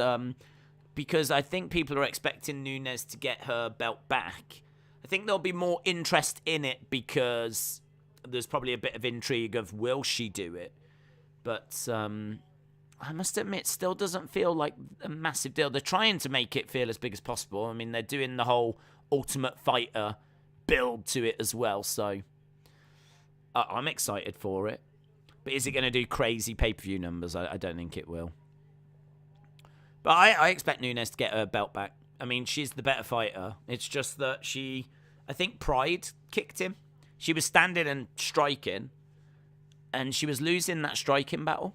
And rather than like trying to find a different path to victory, she just couldn't accept the fact she was losing the striking battle. A bad situation got made worse, and she ended up losing the fight. Don't know, man. She's a mom now, and it just feels like she's not in the same headspace as well. So I don't think she gets her belt back. We've got little double leg takedown. Looked a bit strange by Nikki. But Nikki gets Alexa down. Alexa put her hand out to shake Nikki's hand. Nikki slapped her in the face. Alexa goes hard into the corner. Roll up by Nikki. And, oh, nice. It's like $1 million dream. She's got on there. Where is Nikki going to drop the whole superhero thing? Well, Doudrop said to her the other week, like, are you ready to be more serious now? It kind of hinted that it was going to go that way. It hinted that she was going to drop it, or that they were going to go in that direction, but here we are. Nice chin breaker. Drop kick by Alexa.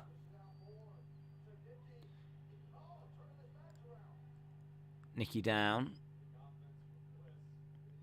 Alexa coming over.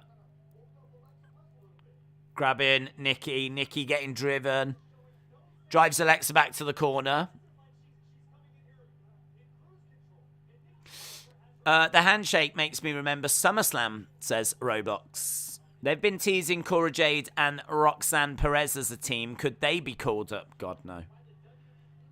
Cora Jade is nowhere near ready for the main roster. Unless she's drastically improved over the last few weeks, she's a million miles away.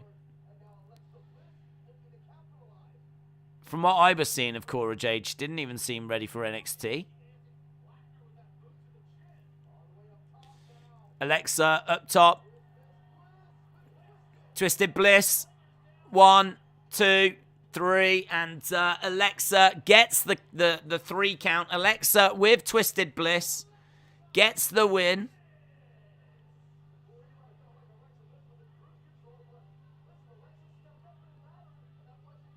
It's a very more Paramore-esque track, isn't it? I sort of like it.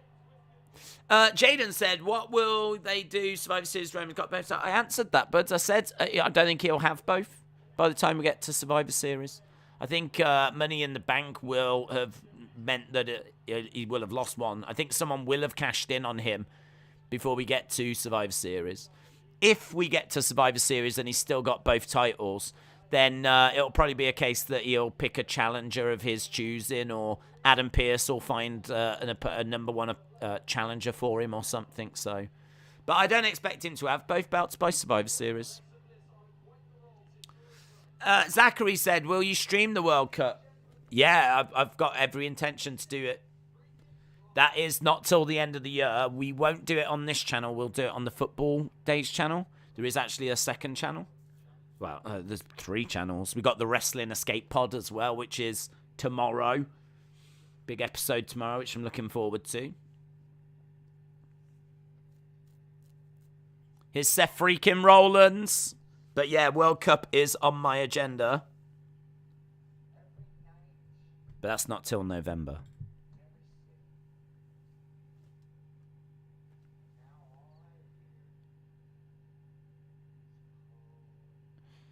every night, every city, alls I hear is Cody chants.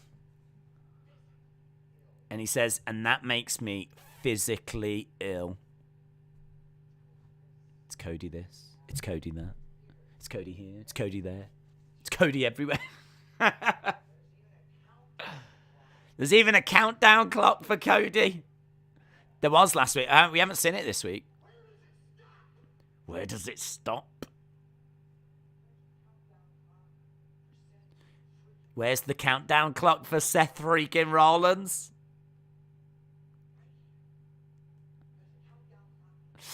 Hello, Legend Killer. Hope you are well.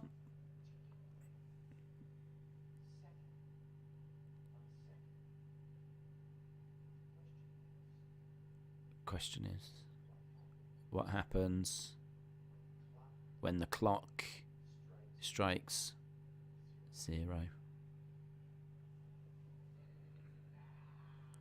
So he said, where's the countdown clock for Seth Rollins? He says it's right here. But what happens when that clock strikes 0? Right, light's gone out. It's Cody.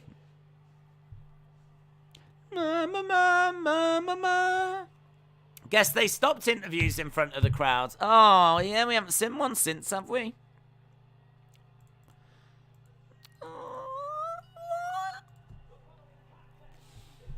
Well, why did they think it did? If they've stopped it, what about that interview did they think didn't work? I thought it looked great. The American... The American Nightmare, Cody Rhodes. Kisses the weight belt. Gives it to a kid in the front row. That's a hell of a thing to give away, isn't it? I mean, Bret Hart used to give away, like, his glasses that cost, like, $1. God only knows how much that weight belt costs. It's probably not that expensive, like, but, you know, I mean, ain't no dollar. You ain't getting them at dollar stores, are you? You ain't gonna walk into Dollar Tree and find yourself a weight belt like that. Cody Rhodes against Miz. Do you think Roman defends both titles in one night and loses one? Well, they could tell that story, yes. They could tell that story. I can't sit here and say he will or he won't. I have no idea. But they could make him defend both in the same night. We've seen it done before. William said, my conspiracy theory just made an observation that will shock this community. What if Days is really Linda dressed in disguise? Good observation. Good observation. It would certainly explain as to why I side with WWE in the whole Sasha Naomi thing, wouldn't it, if you think about it? It's a good observation. James said, Cody using up that pyro budget again. Is it true that Dollar Tree in the UK is called Pound Town? We do not, to my knowledge, have a Pound Town. We do have a Pound Land. There was Pound Stretcher and Pound Land. Those are our Dollar Trees. That's true. I don't know if, like, when you said Pound Town, it was like you were joking, but we do have Pound Land. Well, is Pound Land still around, actually? Because I think one of them went out of business. But Pound Land used to be everywhere. Do you know what? I remember going into a Pound Land and seeing old Hasbro figures. I mean, this was a long time ago. This would have been in the late 90s, probably. Late 90s, I went into a Poundland and they had a display of old WWF Hasbro figures. Don't know if there was like a pallet that they'd come across or something, or I don't know. I mean, they just seem to sometimes get some pretty weird stuff. And I remember walking in, they had all these carded Hasbros. Couldn't believe it. I did end up buying a couple. I think they only had, they didn't have loads. They had about 6 different figures. I don't think I bought all 6, in all fairness. They weren't a pound, though. They weren't a pound. I will say that. They weren't a pound. Not everything is a pound. But, yeah, you've got Poundland, Pound Stretcher. Simon says, yes, Poundland is still around, but not everything is pound. Some things do cost more, yes. Pound Town, are we talking porn now? Do not Google Pound Town. That's all I'm going to say. Do you think Becky and Asuka could become a dysfunctional tag team after going after the tag titles, since neither will beat Bianca? Maybe. It's not the worst shout in the world. I hadn't considered it, but yeah, I mean, neither are going to beat Bianca, so we know that Bianca isn't until next year. Asuka's going to go up against her soon, so yeah, I mean, you might want to do something with them, put them in a and actually, some of their segments have been so fun. You know, Asuka flicking the nose of Becky, saying, "You're not the mommy, you're the baby." Having them as like a dysfunctional tag team could be really, really fun. So I really like that. That's a great idea. Get over to creative. Hell in a Cell CGI. Weight belts are $14.99 in Walmart. And WWE are just giving them away for free. Can you believe it? Cody Rhodes just giving them out willy-nilly. Here's an Asuka promo, so we're definitely watching this. Asuka dancing away, laughing away. She's the best. She's the best. I love this woman. I've always loved this woman. Easy peasy!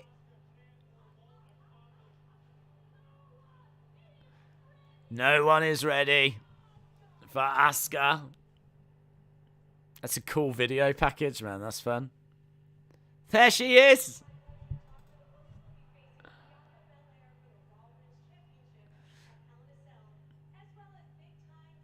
Backstage with Asuka.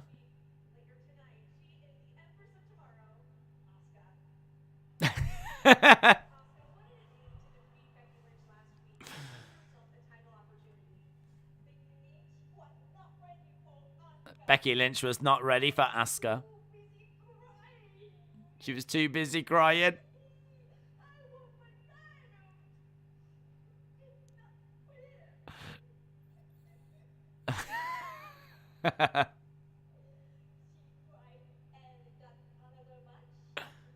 She cried and got another match tonight.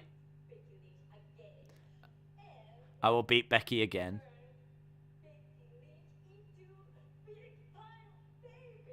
Big time, baby. I'm going to turn...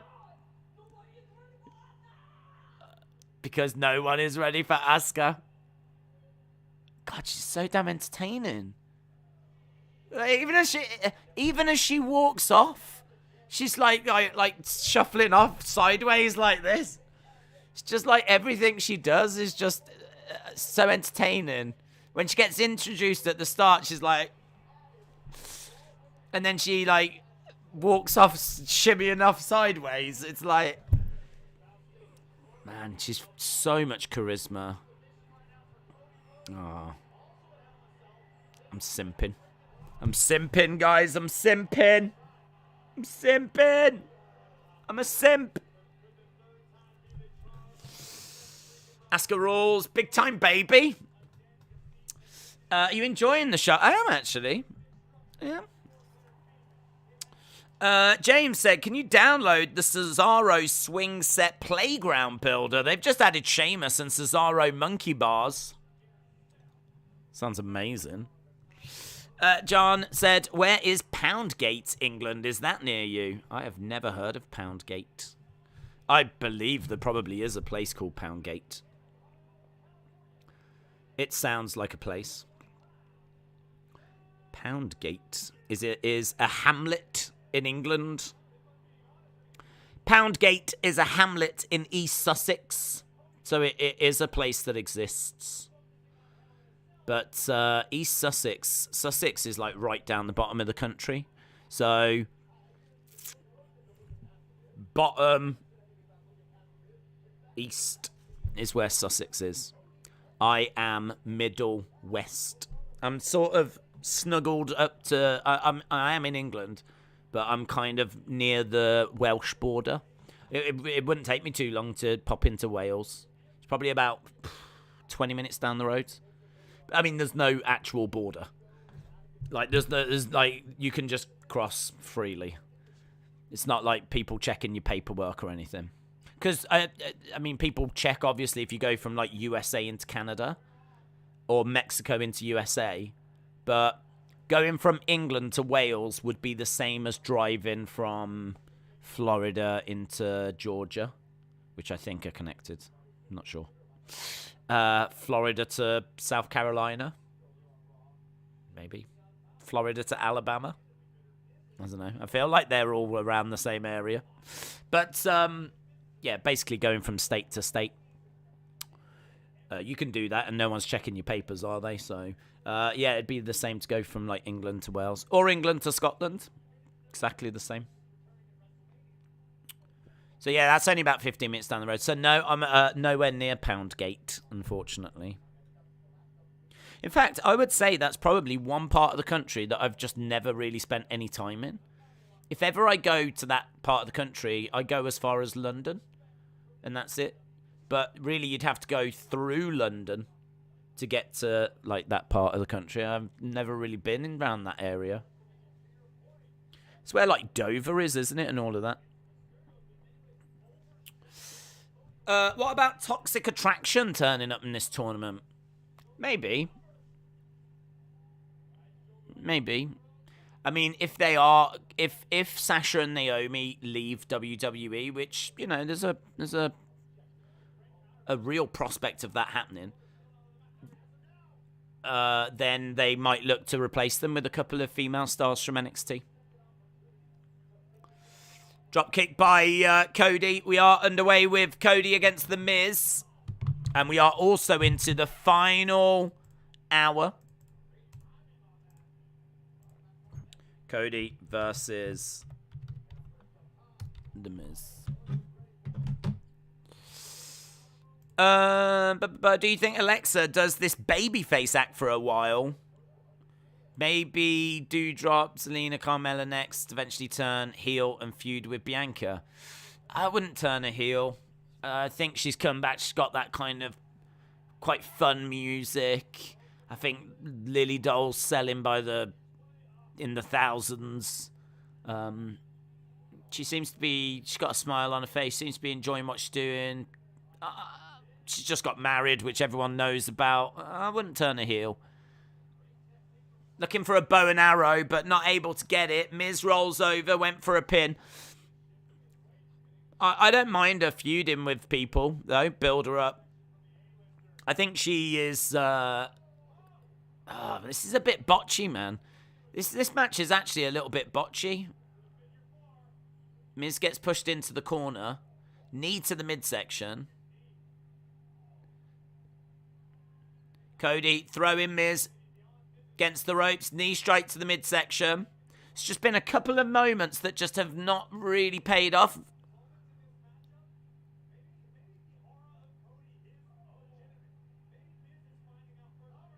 1, 2.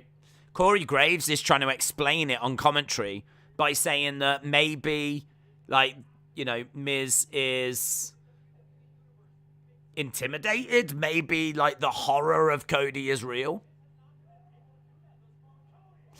Hustle for Love said, was away a bit. I wonder what else is next. Well, we've got Asuka and Becky. That's probably going to be our main event tonight. We've got Becky. Well, Becky dresses last week. I suppose she did that backstage, didn't she? Not aware of anything else. Oh, have we got that match between Lashley and MVP as well? We might have that still to come. So we are actually in the final hour here. We've only got 53 minutes to go. 53 minutes to go is where we are for this week's Raw. Zoom Station says Botchamania. Little bit botchy, yes, it was botchy.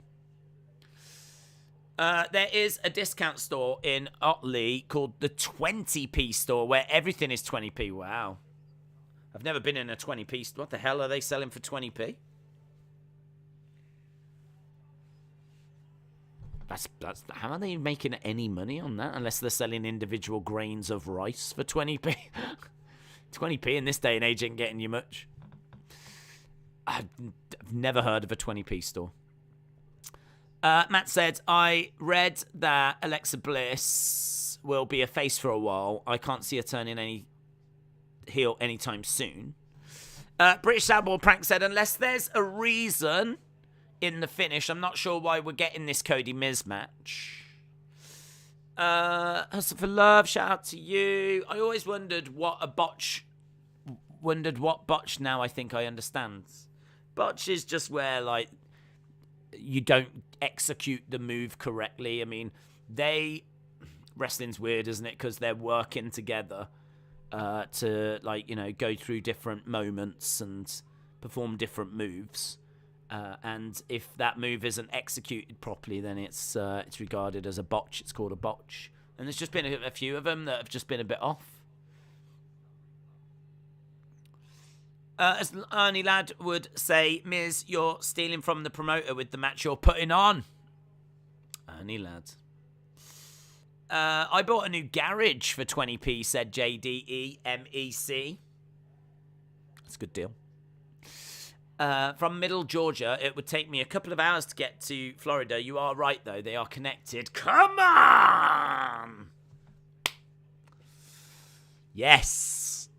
My knowledge of American states is not very good. It's not horrific, but I'm not too bad with, like, the outside of the US. But, like, you know, all those ones that are, like, in the middle, I struggle with them. So I go to Florida quite a bit. So, yeah, I kind of know what's up. You know, you've got your Carolinas, Georgia. Texas, obviously, is a bit further over. Phoenix, Arizona, I know is, like, over there, getting into California. Seattle at the top. I don't think Seattle's a state. It's not a state, is it?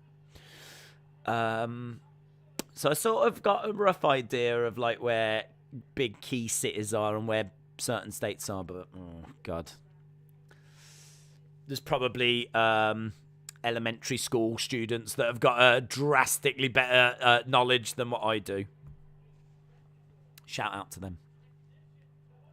Miz in the corner as Cody moves out the way. Wait, Larry said, might we see the Hing General? I don't think so. He's more a SmackDown star, isn't he? The Hing General. I said before, you don't even have to say the words. The Hing General. As long as you can just say it roughly and make it roughly sound like it, it's fine. Nice cutter. Cody cutter. We are back from a commercial break. Cody grabbing the legs of The Miz. Looking for a figure four. Gets it. Gets it. Miz in pain. It's an okay match, but because it's Cody, people do expect more. It's had some weird moments, but it's okay. Miz trying to get over to the ropes. It is true. People do expect more. I think Cody expects more of himself as well. I would say Cody is probably the closest we've got to a Monday Night Rollins. You sort of feel like, well, if you're going to have a Cody match, it really should steal the show. They should position it to, you know, be the best match. I mean, it's still been all right. But here's Seth. Seth interfering. DQ. It's going to be a win for Cody by DQ as Seth is attacking. And there we go. You can only breathe out of your nostril at one time. What did the left eye say to the right eye? Between you and me, something smells. Is that like a fact coupled with a joke? Because I must admit, I'm still thinking about the you can only breathe out of one nostril at one time thing. Like, is that true?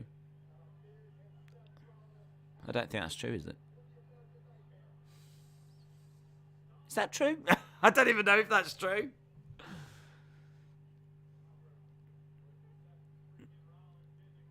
Into the ring steps goes Cody.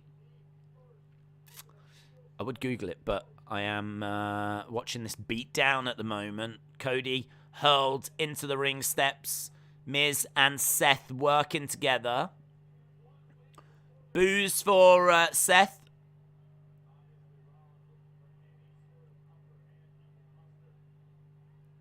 And he's walking away. Not much of a beatdown. I thought he was going to try and capitalise on it, but I think he's seen that he's done enough damage. Oh! He snatches the weight belt off the kid! Oh!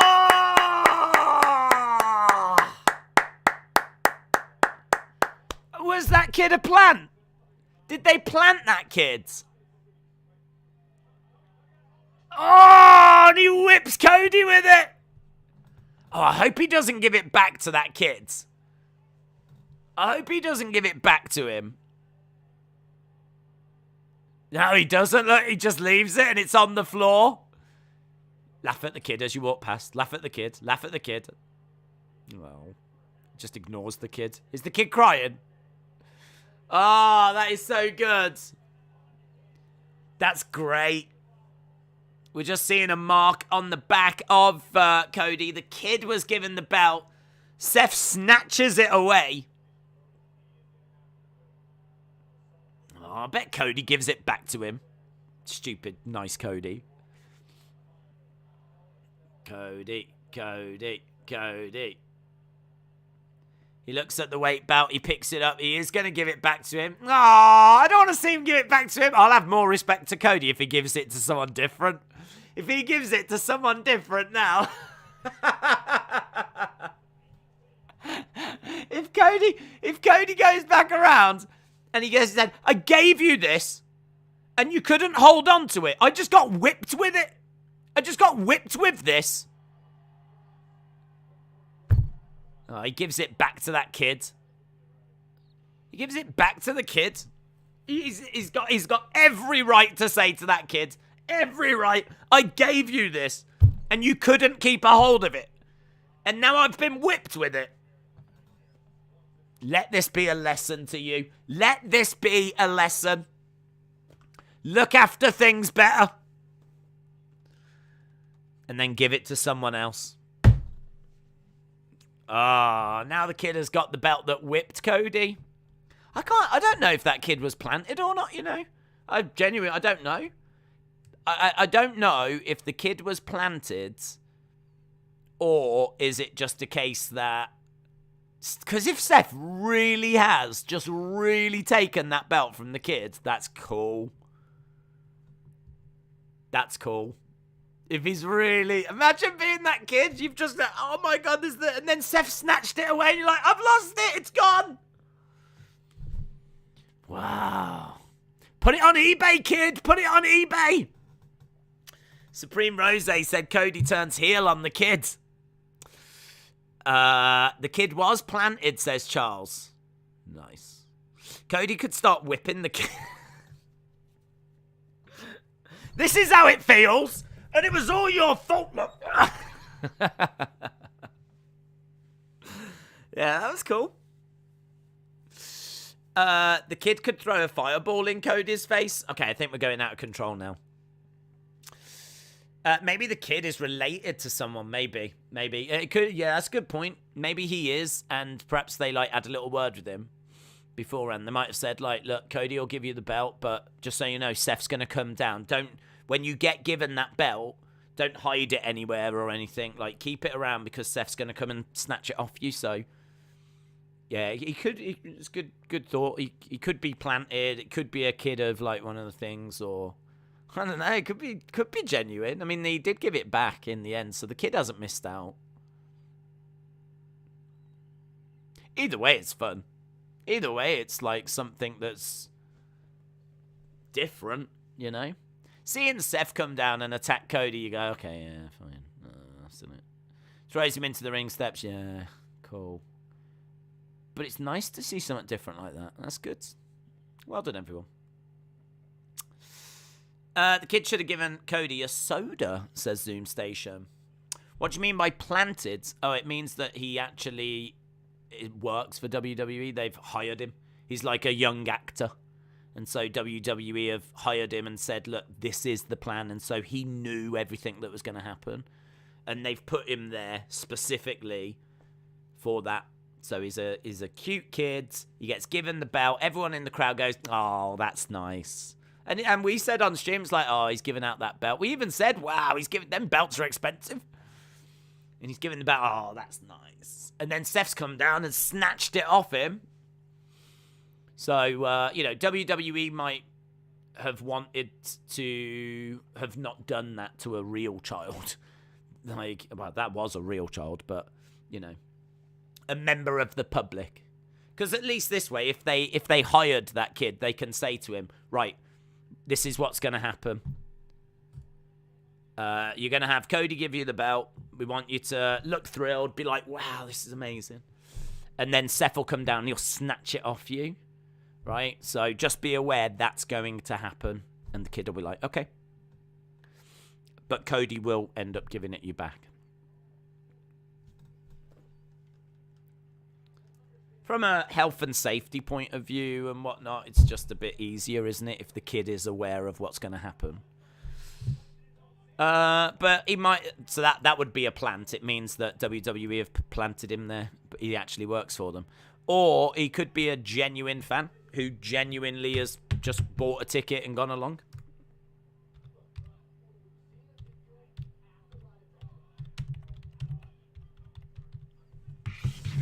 Right, we've got Ezekiel against Chad. I've put an E on the end of Chad. Chaddy. Boom. Have you heard there's a new virus going around called monkeypox? It's spreading like wildfire. No. What's monkeypox? Is that true? There's a new virus spreading around called monkeypox. Oh, yeah? Monkeypox. Monkeypox cases rise to 57. Well, hang on. Hang on. 16 hours ago, there was 57 cases. I'm not sure we've reached wildfire levels yet. That's on the BBC website. Number of confirmed monkeypox cases are at 57. More than 100 cases are now confirmed outside of Africa, in Europe, US, Canada, and Australia. It's a viral infection usually found in Africa. It's normally mild.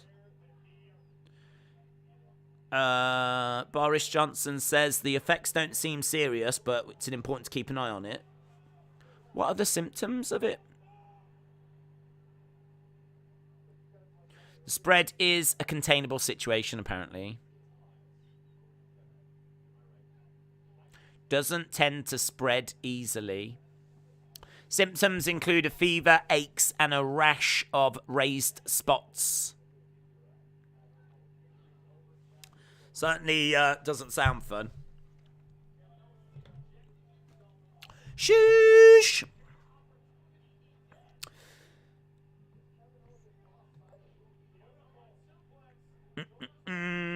Okay, well, I mean, they're saying that it's not like COVID. Shoosh! Monkeypox isn't like COVID. Let's chill, says James. I've not heard of it.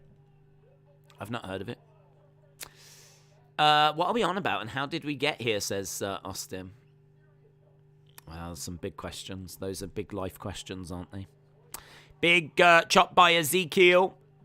Sheesh. 21-day pox COVID thing. Symptoms are you crave bananas. Apparently, symptoms of monkeypox are you do throw your poop around the house. So you do crave bananas, and you take your own feces and you do throw it against the wall, and you can't help it. It's pretty fun. Otis, you are out of there. Otis is out of there.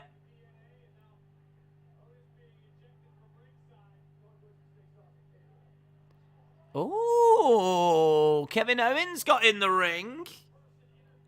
Kevin Owens just jumped in the ring.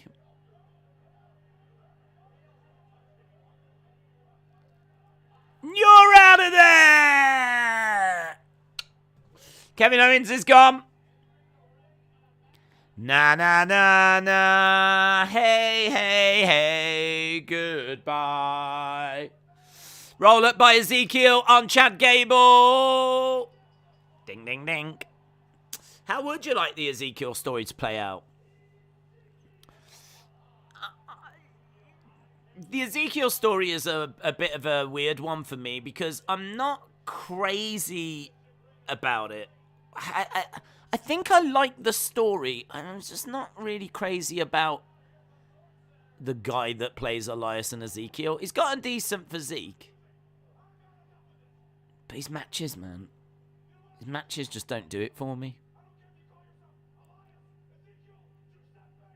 I don't care if you call yourself Elias, Ezekiel, Giuseppe. A challenge. Me, you, Chicago. Hell in a Cell. Ezekiel says okay. Me, you. How does it play out? It's interesting. I think they could definitely do a backstage thing quite easily with camera trickery where you do see both. So I'd love to see that. And I'd love Kevin Owens to still be like, that's camera trickery, and, you know, call it out for what it is. And try to get Ezekiel and Elias to be on at the same time, on like Raw live in the ring at the same time.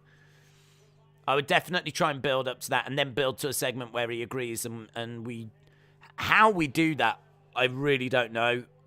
I really don't know. Whether we could find someone that looks just like him, or... I don't know. It'd be hard, but... Yeah, I think I would be interested in building up to something like that.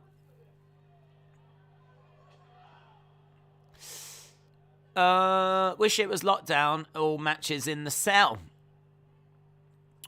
Crowd seem to like it. Yeah, crowd are into it. I don't mind the story. I think for a mid-card story, it's good. I just think the guy that is Elias, I haven't seen good matches out of him. So it's hard for me to really care because, like, I just don't expect any match that he's going to be in to be all that great.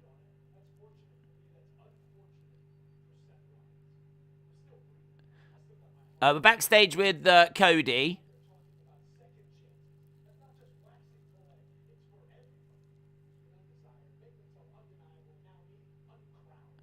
Uncrowned.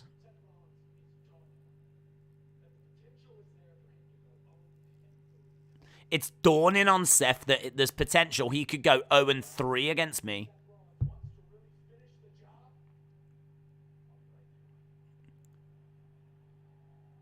If Seth Rollins wants to finish the job, I'll be right there waiting. So, strong words from Cody. Right, we've got Bobby and Omos. 34 minutes left to go. Well, it's not Bobby Omos, is it? It's Bobby versus MVP. Macho Man could have been Elias's twin, says Helicards. Days. Sheesh. What would your reaction be if Aaron Stevens was to play question mark in NWA? I don't watch NWA, to be honest. So, like, I can't really comment on what they're doing. I don't know the stories. I think that he and Question Mark were great friends, though. They were in a tag team. And I certainly don't think Question Mark would, tragically passed away, Josephus. So I don't. He wouldn't have had an issue with it. So if he was to do that as like a tribute thing, I wouldn't have an issue with it. But to be honest, I'm not even watching it at the moment. So,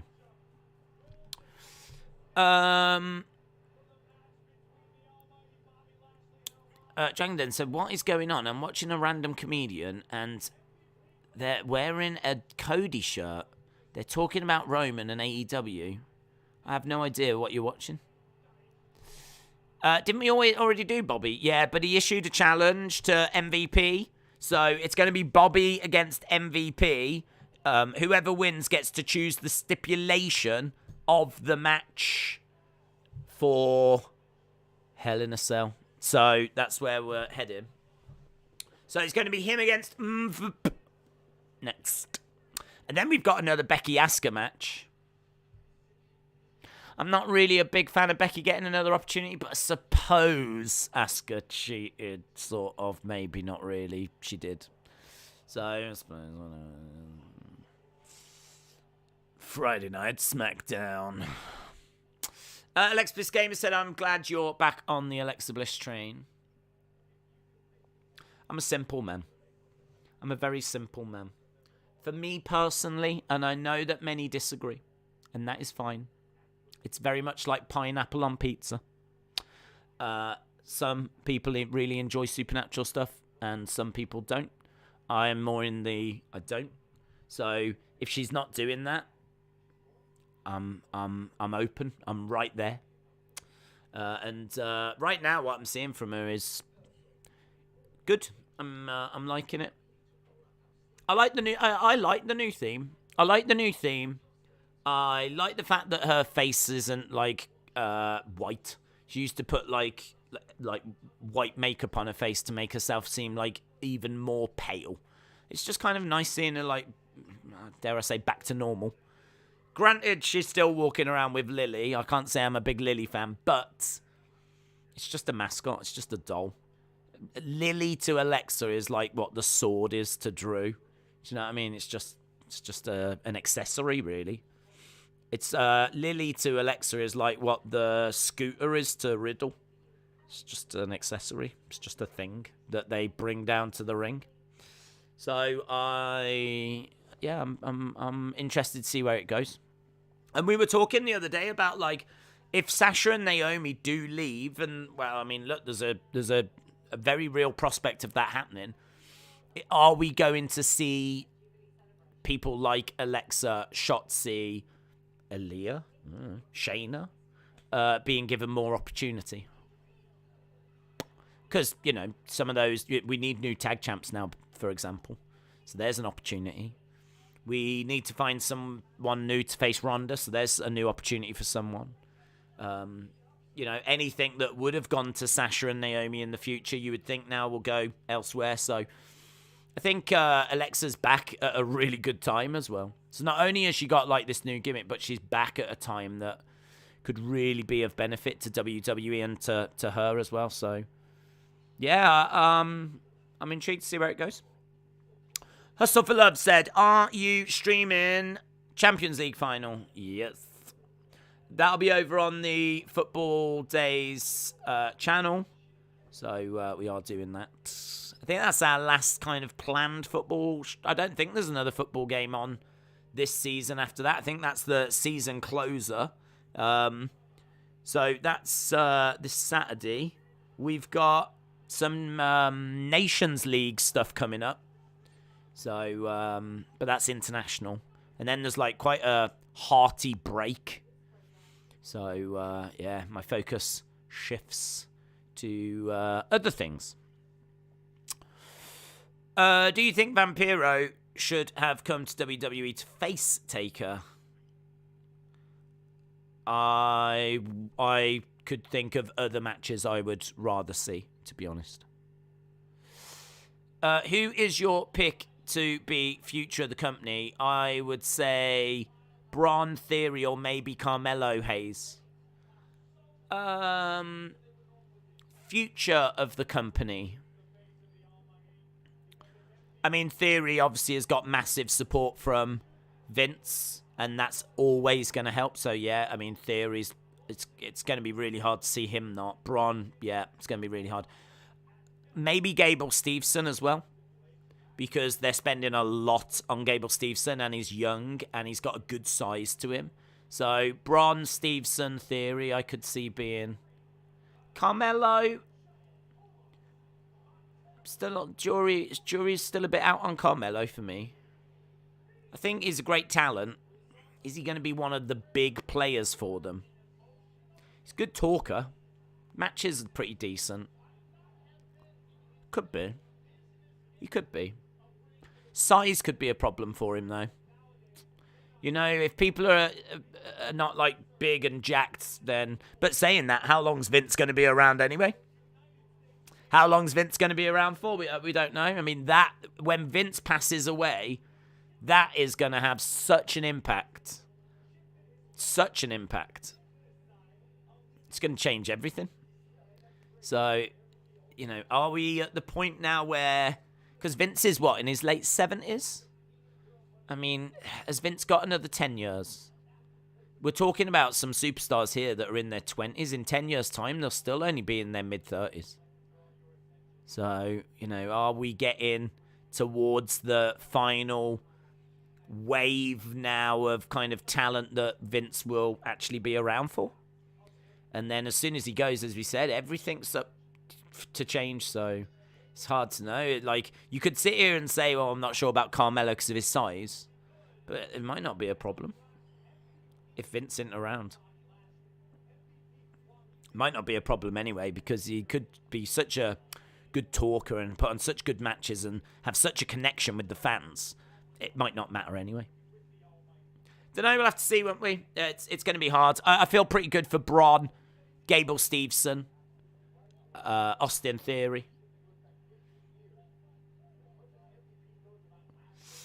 Do you think Vince will ever look at Alexa in the same vein as a few years ago when she was the top heel? She thrived. I think that Alexa is very well liked. I think that she was treated as a big star. I think that she's just been given some character work to do, which, whatever you thought of it, no one's going to deny that she didn't give her all. And really threw herself into it, really performed it well. So, you know, that will have connected with Vince. I mean, she's done everything that's been asked of her. And will they go back to her being like a massive heel and all that kind of stuff? I can't. Who can say? Who can say? I have no idea if they'll keep her as a face or turn her as a heel, but I can see her being around main events. I can see her fighting for titles, winning titles. I think she's got, you know, she's clearly got a connection with the fans. I mean, just the number of Lily dolls they're selling has meant that they've kept that around. So, yeah, I think Vince is very aware that she's got a very strong fan base, very strong connection. And anyone that's got that has, you know, always done as they've been asked. I mean, I never really hear of any trouble from her backstage. She's always just, you know, you want me to work with Bray and The Fiend? Fine. You want me to do the playground stuff? Fine. You want me to go now and do this stuff? Fine. So I think she is going to be used really well. Clothesline, MVP goes to the outside. Omos interfered at one point. But Bobby back in control. What if Cesaro re-signed and is a mystery third person for the New Day, said AEW fan. Whoa, MVP just went hard into that ring post. Ooh.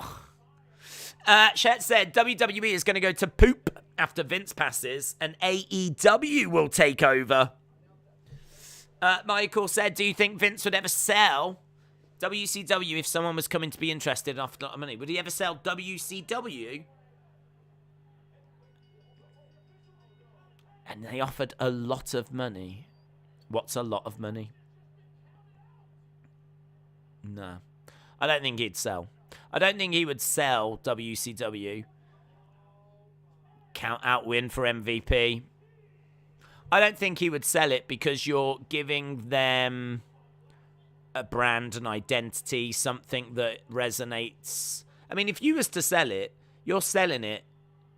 You're helping someone create a rival company, and you're giving them a big, well-known brand as a result. Granted, it's been many, many years, but still means something to wrestling fans. You know, if you've got a show that's being put out that's called WCW, people are going to tune in and watch it, aren't they? So he'd be helping like a major competitor. I mean, the money would have to be something ridiculous. Like, ridiculous. Because he'd be helping a competitor, so no, I don't see it. Or there'd be terms that say they can have the name, but they are not allowed to use it for TV shows. Maybe they can only run house show. Or maybe there'd be an agreement like that in play. I mean, I don't know. We're talking about something that's not happening. Lacey Evans returning to action next week. So big news there. The MVP has got the win. That means they're going to be able to choose the stipulations. I've been thinking about Cesaro and Ricochet since Friday, says Adam. 20 minutes to go. 20 minutes to go, yeah. 20 minutes to go. Becky Lynch, though, could get added to this match. And we've got Bianca Belair making her way down. Guessing she's going to go on to commentary for this one. The EST is here. She looks great, man. She's got a little skirt on. Clearly not about to compete. Red and blue. She's got a blue skirt on, red top. Man, there could be a nuclear war, and you can bet your money that Bianca's still going to skip down to the ring with a big smile on her face. There ain't nothing stopping Bianca swinging her hair around, skipping her way down to the ring. Ain't nothing stopping Bianca doing that. Dun, dun, dun, dun, dun, dun. The only thing that's going to survive a nuclear fallout are cockroaches and Bianca Belair skipping her way down to the ring. Ba-ba-bum-bum. Ba-ba-bum-bum. Ba-da. Never needed you. Oh, watch me shine now. Watch me shine now. Where has Becky come on the show yet? We've seen her backstage. She's about to come. We haven't seen her actually out in the arena, but she's about to. After Vince passes, they should put Heyman in charge of creative with Bischoff, says Larry. Why, if Vince was to pass and Nick took over, could you see that? I could see Nick Khan taking over, but I don't know that he would want to book the show. I don't know. I don't get the vibe from Nick Khan that he's necessarily that interested in the wrestling product. I think he obviously has got a knowledge of it, and I'm sure has watched it and may even enjoy elements of it. But do I think Nick Khan is Tony Khan? You know, Tony Khan is a lifelong wrestling fan who has got this company really because he wants to book. It's a pet project of his, isn't it? You know, he's not got into this for business. He's got into this because he's a lifelong wrestling fan and he wants to book a wrestling show. Is why he's put the money up for it. I don't think Tony Khan is that way. I think Tony Khan's a businessman who likes business. So I think if if Nick Khan was to take over, and Nick Khan is the businessman, he would probably put someone in charge that he trusts to deliver the best product possible. But I think Tony Khan is different. Tony Khan wants to book his own show. That's really why he's in it. Nick Khan, I think, just loves doing deals. Just loves, keeping within budgets and running businesses and negotiating big multi-million-dollar deals and contracts and finding new ways forward. Like, I think that's what he enjoys. So, yeah, Nick Khan could take over, but I could see him then maybe putting Triple H in charge or something. Or maybe Shane would want it. I could see Shane wanting it. Hustle says, I can't wait for AEW. AEW, that's Wednesday for us. Go home on Wednesday. How many cities in England have you been to? I couldn't even tell you. Not a clue. I mean, obviously London, Manchester, Liverpool, Birmingham. Lived in Southampton. Lived in Milton Keynes. So I've been to all of those. Been to Bristol. I must admit, some of them I don't know if they're towns or cities. Like, I lived in Milton Keynes. I thought it was a city. But it's only just been announced that they're now just making it a city. So it was actually a town. So some of them are like, I don't know if they're towns or cities. I don't know what their statuses are. But, yeah, I mean, I've been to Leeds. Been to Brighton. I feel like I've been to, like, pretty much all the major cities. I can't really think of any. I mean, I've never really spent much time. Newcastle is the one that stands out that I've not been to. Been to Leicester. Haven't been to Norwich. Norwich and Newcastle are two that I've not done. But, yeah, I mean, I would say the vast majority. You just go different places throughout life, don't you? Maybe to visit, maybe to spend a weekend. I also used to work in retail, so I used to have to go to different cities to help out in different stores. I grew up in Birmingham. I've been to Manchester to go and see Man United. I've been to Liverpool to go and help out in a store, but I did also spend a weekend there and do, like, the Beatles stuff, and I had a weekend in Liverpool. So it's some great places to go in the UK. Brilliant. Jerry Lawler, Alexa Bliss, and Ezekiel are all on Raw Talk. There is Bianca. She hasn't even sat down. She's still dancing away. Big smile on her face, holding up the Raw Women's Championship as Asuka is about to make her way out. Dun-dun-dun. I love the mass CGIs. They're cool. I love that big Asuka. Yeah, big cheer for her as well. There's Empress of Tomorrow. Will take on Bianca Belair for the championship. I couldn't see the final one. But it certainly wasn't like Asuka enjoys horror movies and eating Twinkies. That's cool, though. Big explosion of colour in the background. Dun-dun-dun, dun-dun-dun. San Marino football team is the best, says Simon.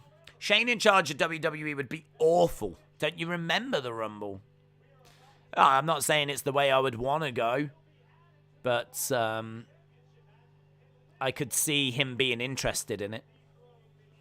I mean, put yourself in Shane's position. If your dad was Vince, you would probably have been spending your life thinking, once he passes away, this will become mine.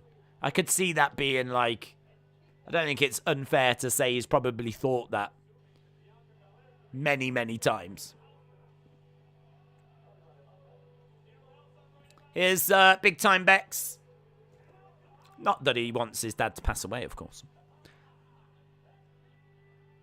Lost to Asuka and her mist last week on Raw.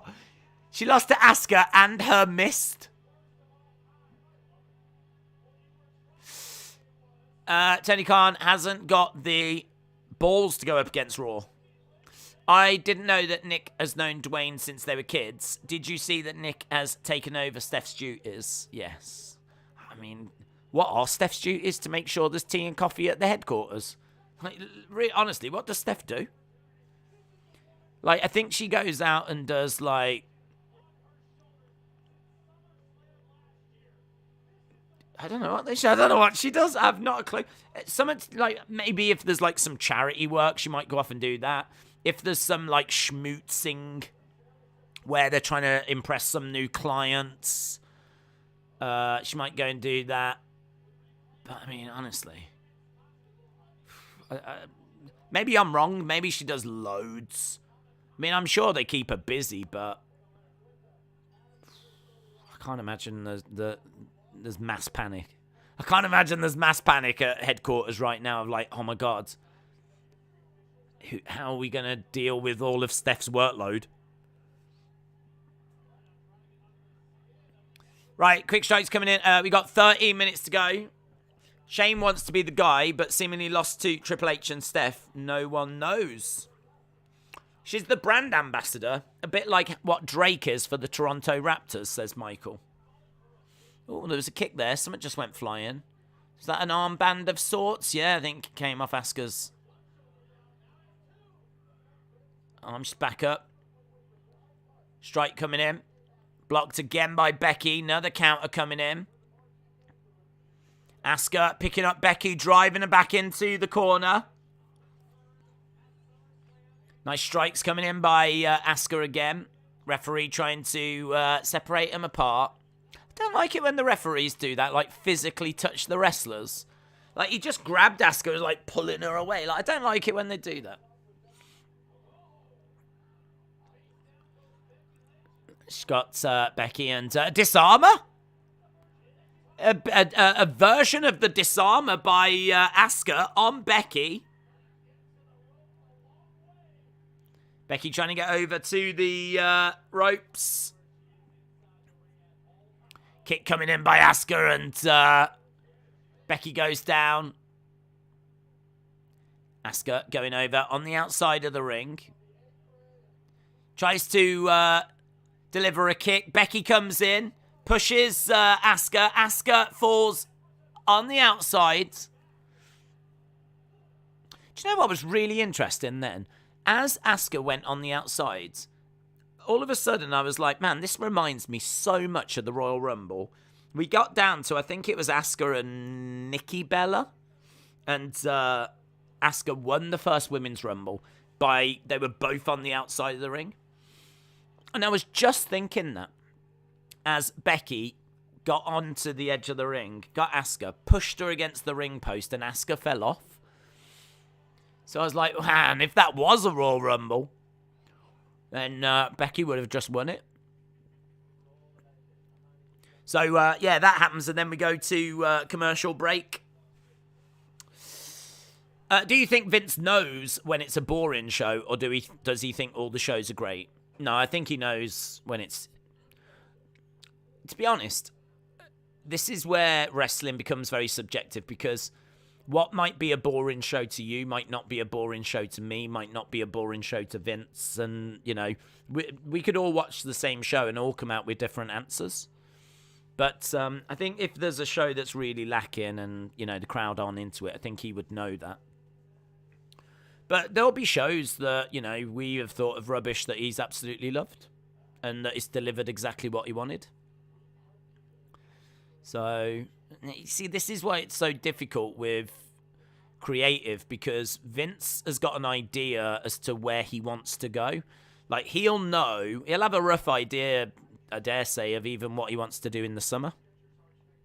Which is why, you know, if you've got talent that are wanting to dictate the direction of certain shows, it just really might not be fitting in with the overall big picture and the plans for the summer. Vince will have an idea about, okay, I mean, like, apparently the next 3 opponents for Roman are Riddle, Randy, and Drew.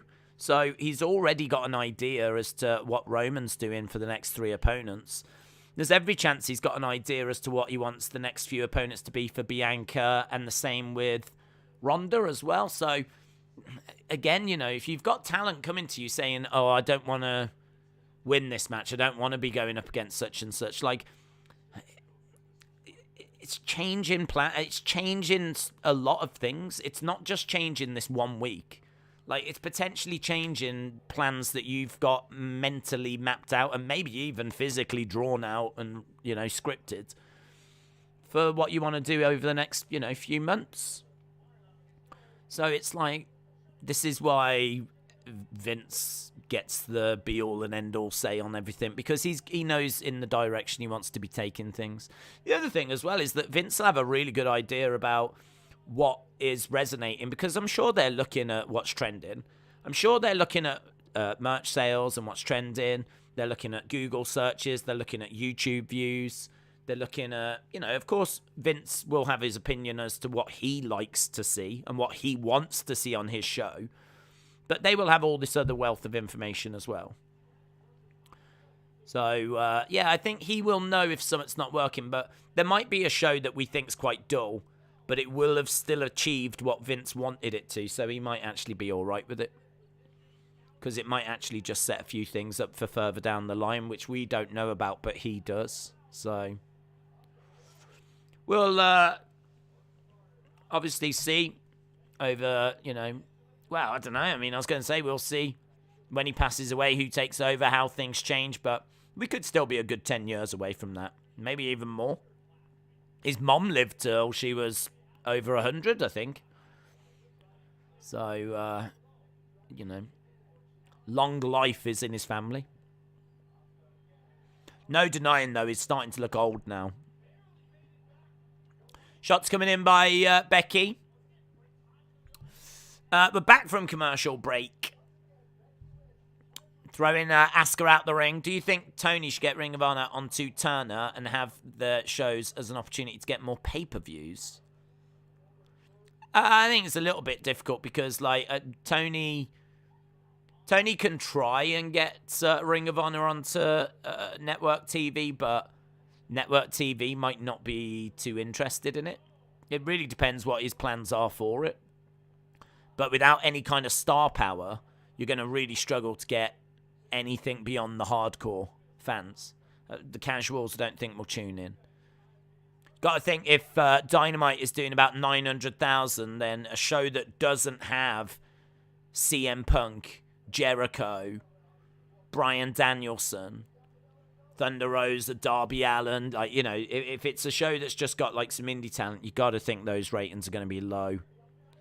So that's going to be really hard to convince them that Ring of Honor is going to be able to deliver numbers like Dynamite. And it really depends on what time slots are free and what's available. That opportunity might not even be there. So, but look, if he could get it on, I'm sure he would. Having as much TV time as possible is only a positive. Because from a financial point of view, certainly. It's why Nick Khan got asked about a 3-hour Raw, and he said, I wished it was 4. Do you think 3 hours is too long for Raw? No. I wish it was 4, because that way we'd be making even more ad revenue. Because that's what it's about, innit? It's about getting them getting all that ad revenue. So if he could get it on, he would, but I have no idea if that's even an option. Spinning back elbow there by Asuka. Quick strikes. Knee strike by Asuka as Becky goes down. 1, 2. Shoulder up. Shoulder up by Big Time Bex. Asuka in shock. On YouTube, there is a session of women without makeup. They are still beautiful. I don't know what that means. Women without makeup are, of course, just as beautiful. That is not news to us. Are you saying there's a video of WWE stars without makeup? Oh, Becky almost getting the win by using the ropes. She was trying to cheat there for a second. Double knees by Asuka. 1, 2. Kick out by Becky. Armbar by Asuka. Asuka with an armbar on Becky. Rolling. Keep rolling. Going over to the ropes and Asuka lets go. Becky on the outside. If you are just joining us, this is our main event. Same main event as last week. Becky and Asuka. Becky going up top. Right hand there by Asuka.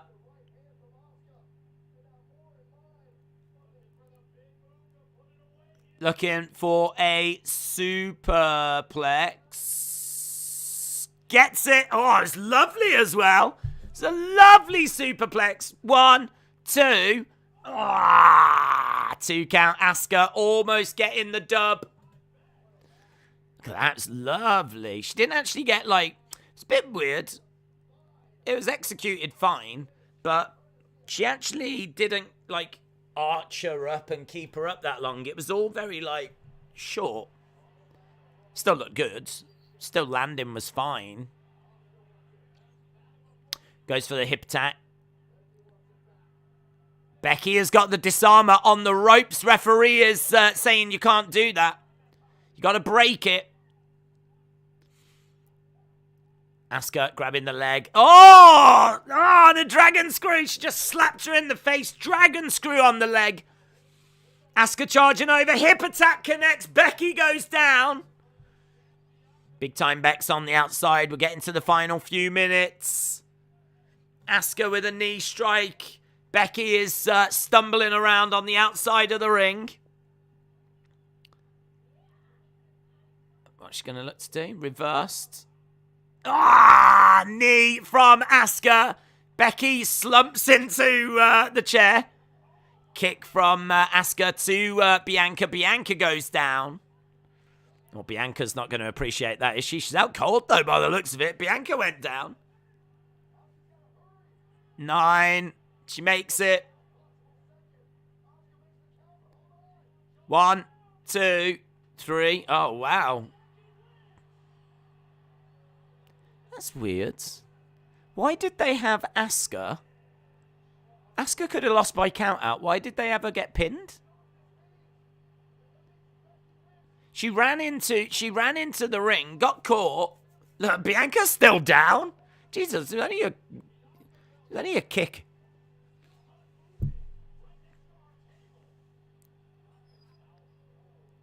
Is anyone going to check on Bianca? I mean, she might be like choking on her tongue. Oh, there she is. She's starting to move. And there we go. Asuka, Bianca, Becky. Hell in a Cell.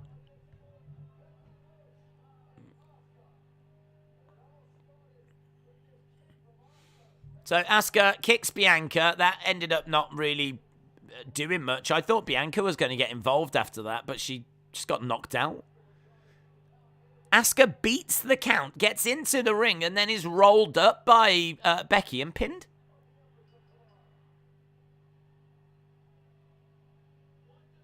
And Asuka's crying now.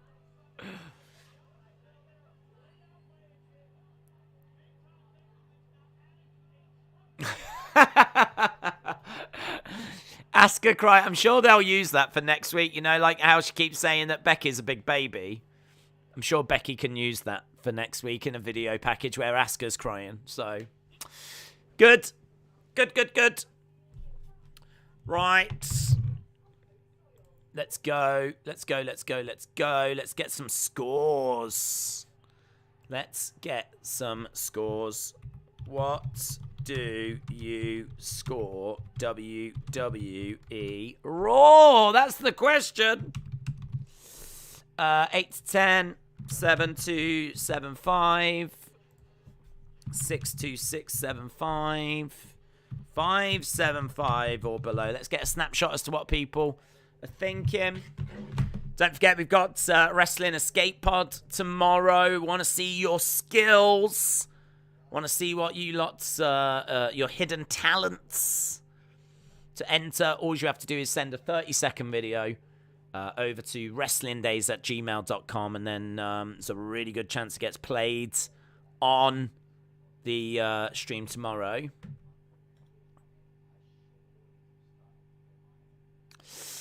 Get your scores in. Full-time scores. What do you think of the show? Did you like it? Did you hate it?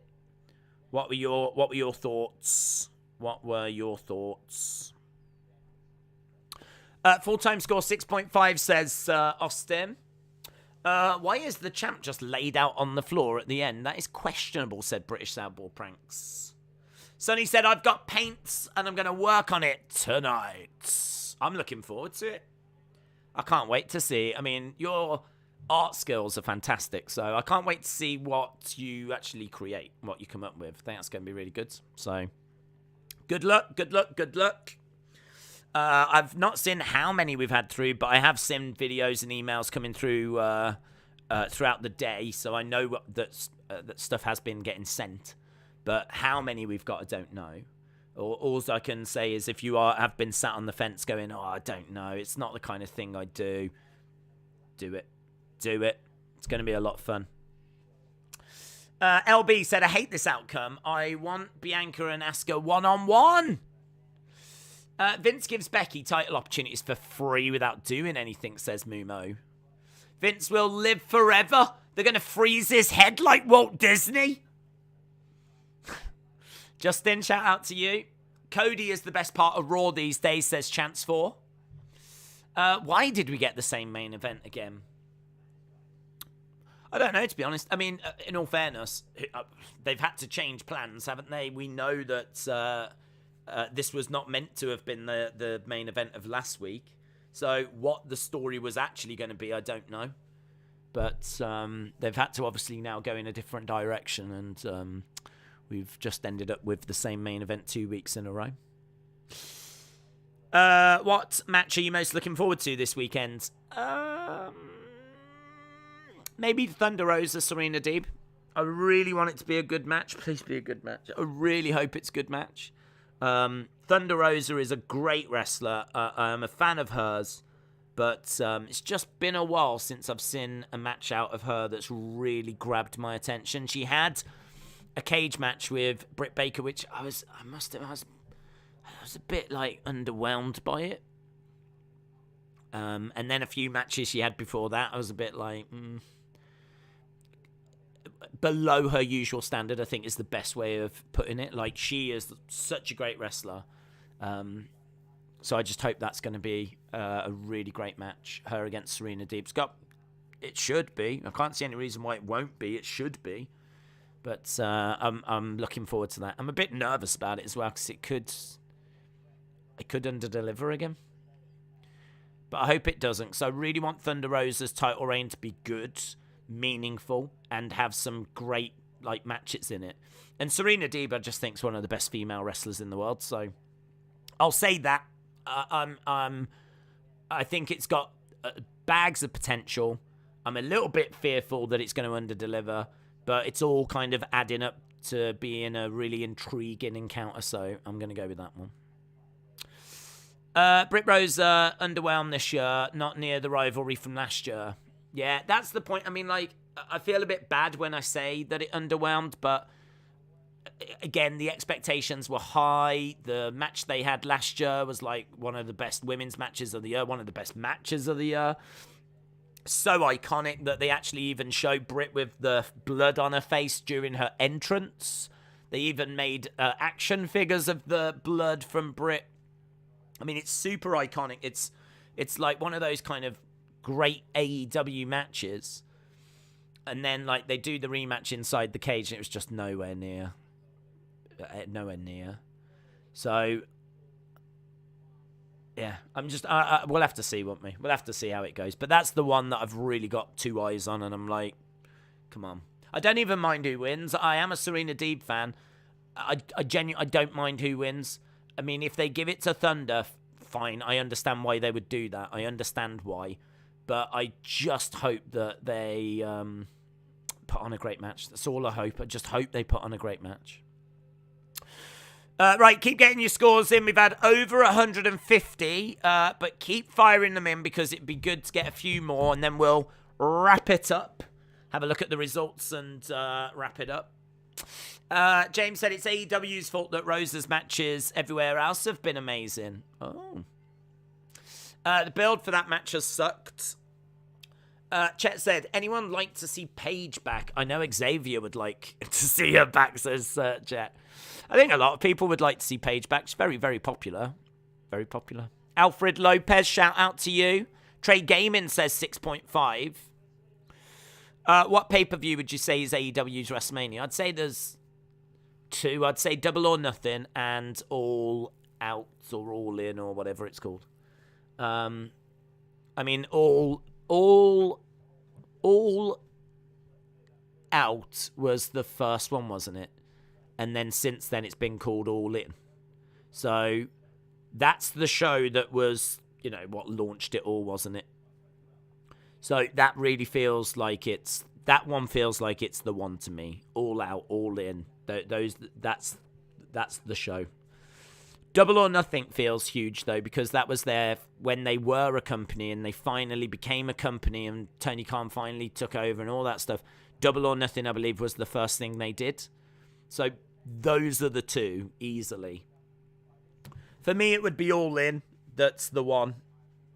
But Double or Nothing is right up there. I mean, you could say that it's like WrestleMania and SummerSlam, really. But maybe there's a bit of disagreement as to which one it is. But for me, it would be All In. AEW haven't built to that match, and they've not had a good match since Britt Rosa. Right, we're at 167 now. Hustle for Love says 8 out of 10. It was a great stream. Good night. Good night, my friend. I'm gonna give it a. I thought the show was pretty good, actually. I was not down on this show at all. I'm probably torn between like a 6.75 or a 7. Same main event as last week does suck, but it is Asuka, and I do love her, so I can't really be too down on that. Nothing was massive outside of maybe like the Randy potentially being out for a little while and maybe it being the end of RK Bro. I don't think you'll see RK Bro for a while. I don't know if you'll see RK Bro again, actually, thinking about it, because I do think that it'll be Riddle now against Roman, and then the news is it'll be Randy, so, you know, maybe there'll be an opportunity to have like an RK Bro match in there somewhere, but them being like week in, week out, yeah, I mean, it probably is going to be a while, if ever again. So I'd say that's kind of significant news. Cody's match with Miz was a little bit, nah. That's just kind of, you know, Seth attacked. Weird that Finn didn't make the save, isn't it? That's weird that Finn didn't come down. I'm gonna give this a 7. I think if I go below that, I don't know. I could. I wouldn't go up. I wouldn't go to 7.25. For me, I'm just debating whether it's a 7 or a 6.75. But do you know what? It's fine. It's fine. I'll go into that 7 to 7.5 bracket. That's where I'll go, and I'll wrap this up, and I'll see where you lot have gone. You lot have gone. Hey! Do you know what? I think we're in agreement. I think we're in agreement because I was torn between 7.75 or 6 to 6.75. I was either 7 or 6.75. 33% of you have gone 7 to 7.75. 25% went 6 to 6.75. 23% also said 8 to 10 though. 16% said 5.75 or below. So a real spread between 6 to 10. With majority going 7 to 7.75. I've just snuck into that bracket as well. So, but listen, if you're in the 6s, I got no argument. If you're down in the 5s, maybe a bit harsh. I don't think there was anything here that was particularly bad. But I do agree there wasn't really anything that was like, oh my God, you know, if someone was to jump in now going, oh my God, what have I missed? You'd be like, oh, not much. I mean, like, Becky's been added to that match. Some interesting news about RK Bro. You know, that's why it's not like 8, 9 for me, because you always have to think that there could be something massive that happens. You know, one week you'll have The Rock, I'm sure. The Rock will come walking out, and then, you know, as long as the show's good, then you might want to be looking into the 8s and the 9s. So, yeah, I'm quite happy with the score, and it's good that people seemingly enjoyed this week, which is good. Right, we're done. Guys, thank you so much for watching. Really appreciate the support. I know I've already mentioned it, but don't forget tomorrow, Wrestling Escape Pod. It is on at 6 Eastern, 11 UK time. It's on the Wrestling Escape Pod channel. We do the podcast every week. All the old episodes are there for you to enjoy. I really do need to jump on there and like pull out loads of fun stuff from old episodes, because I don't think there's much on there that's like easy, watchable, like, 10 minutes long type things. The episodes are all like an hour. So probably could make it a bit more accessible by pulling out some of the fun conversations for like 10 minutes and whatever. So I will look to do that. But we've got that tomorrow. And then on Wednesday, we've got AEW Go Home show for Double or Nothing. On Friday, we got SmackDown. Saturday, UFC. Is it UFC? I don't know if it's UFC. Could be UFC. I need to have a look. I don't know what's happening this weekend. I do know we've got Double or Nothing. I think that's Sunday. And I think there's UFC on Saturday, but I need to double check it. So plenty coming up. And I am working on a few other videos as well. But appreciate the support. Hope you enjoyed the show. Have a great rest of your evenings. And I will see you again next time. Bye for now.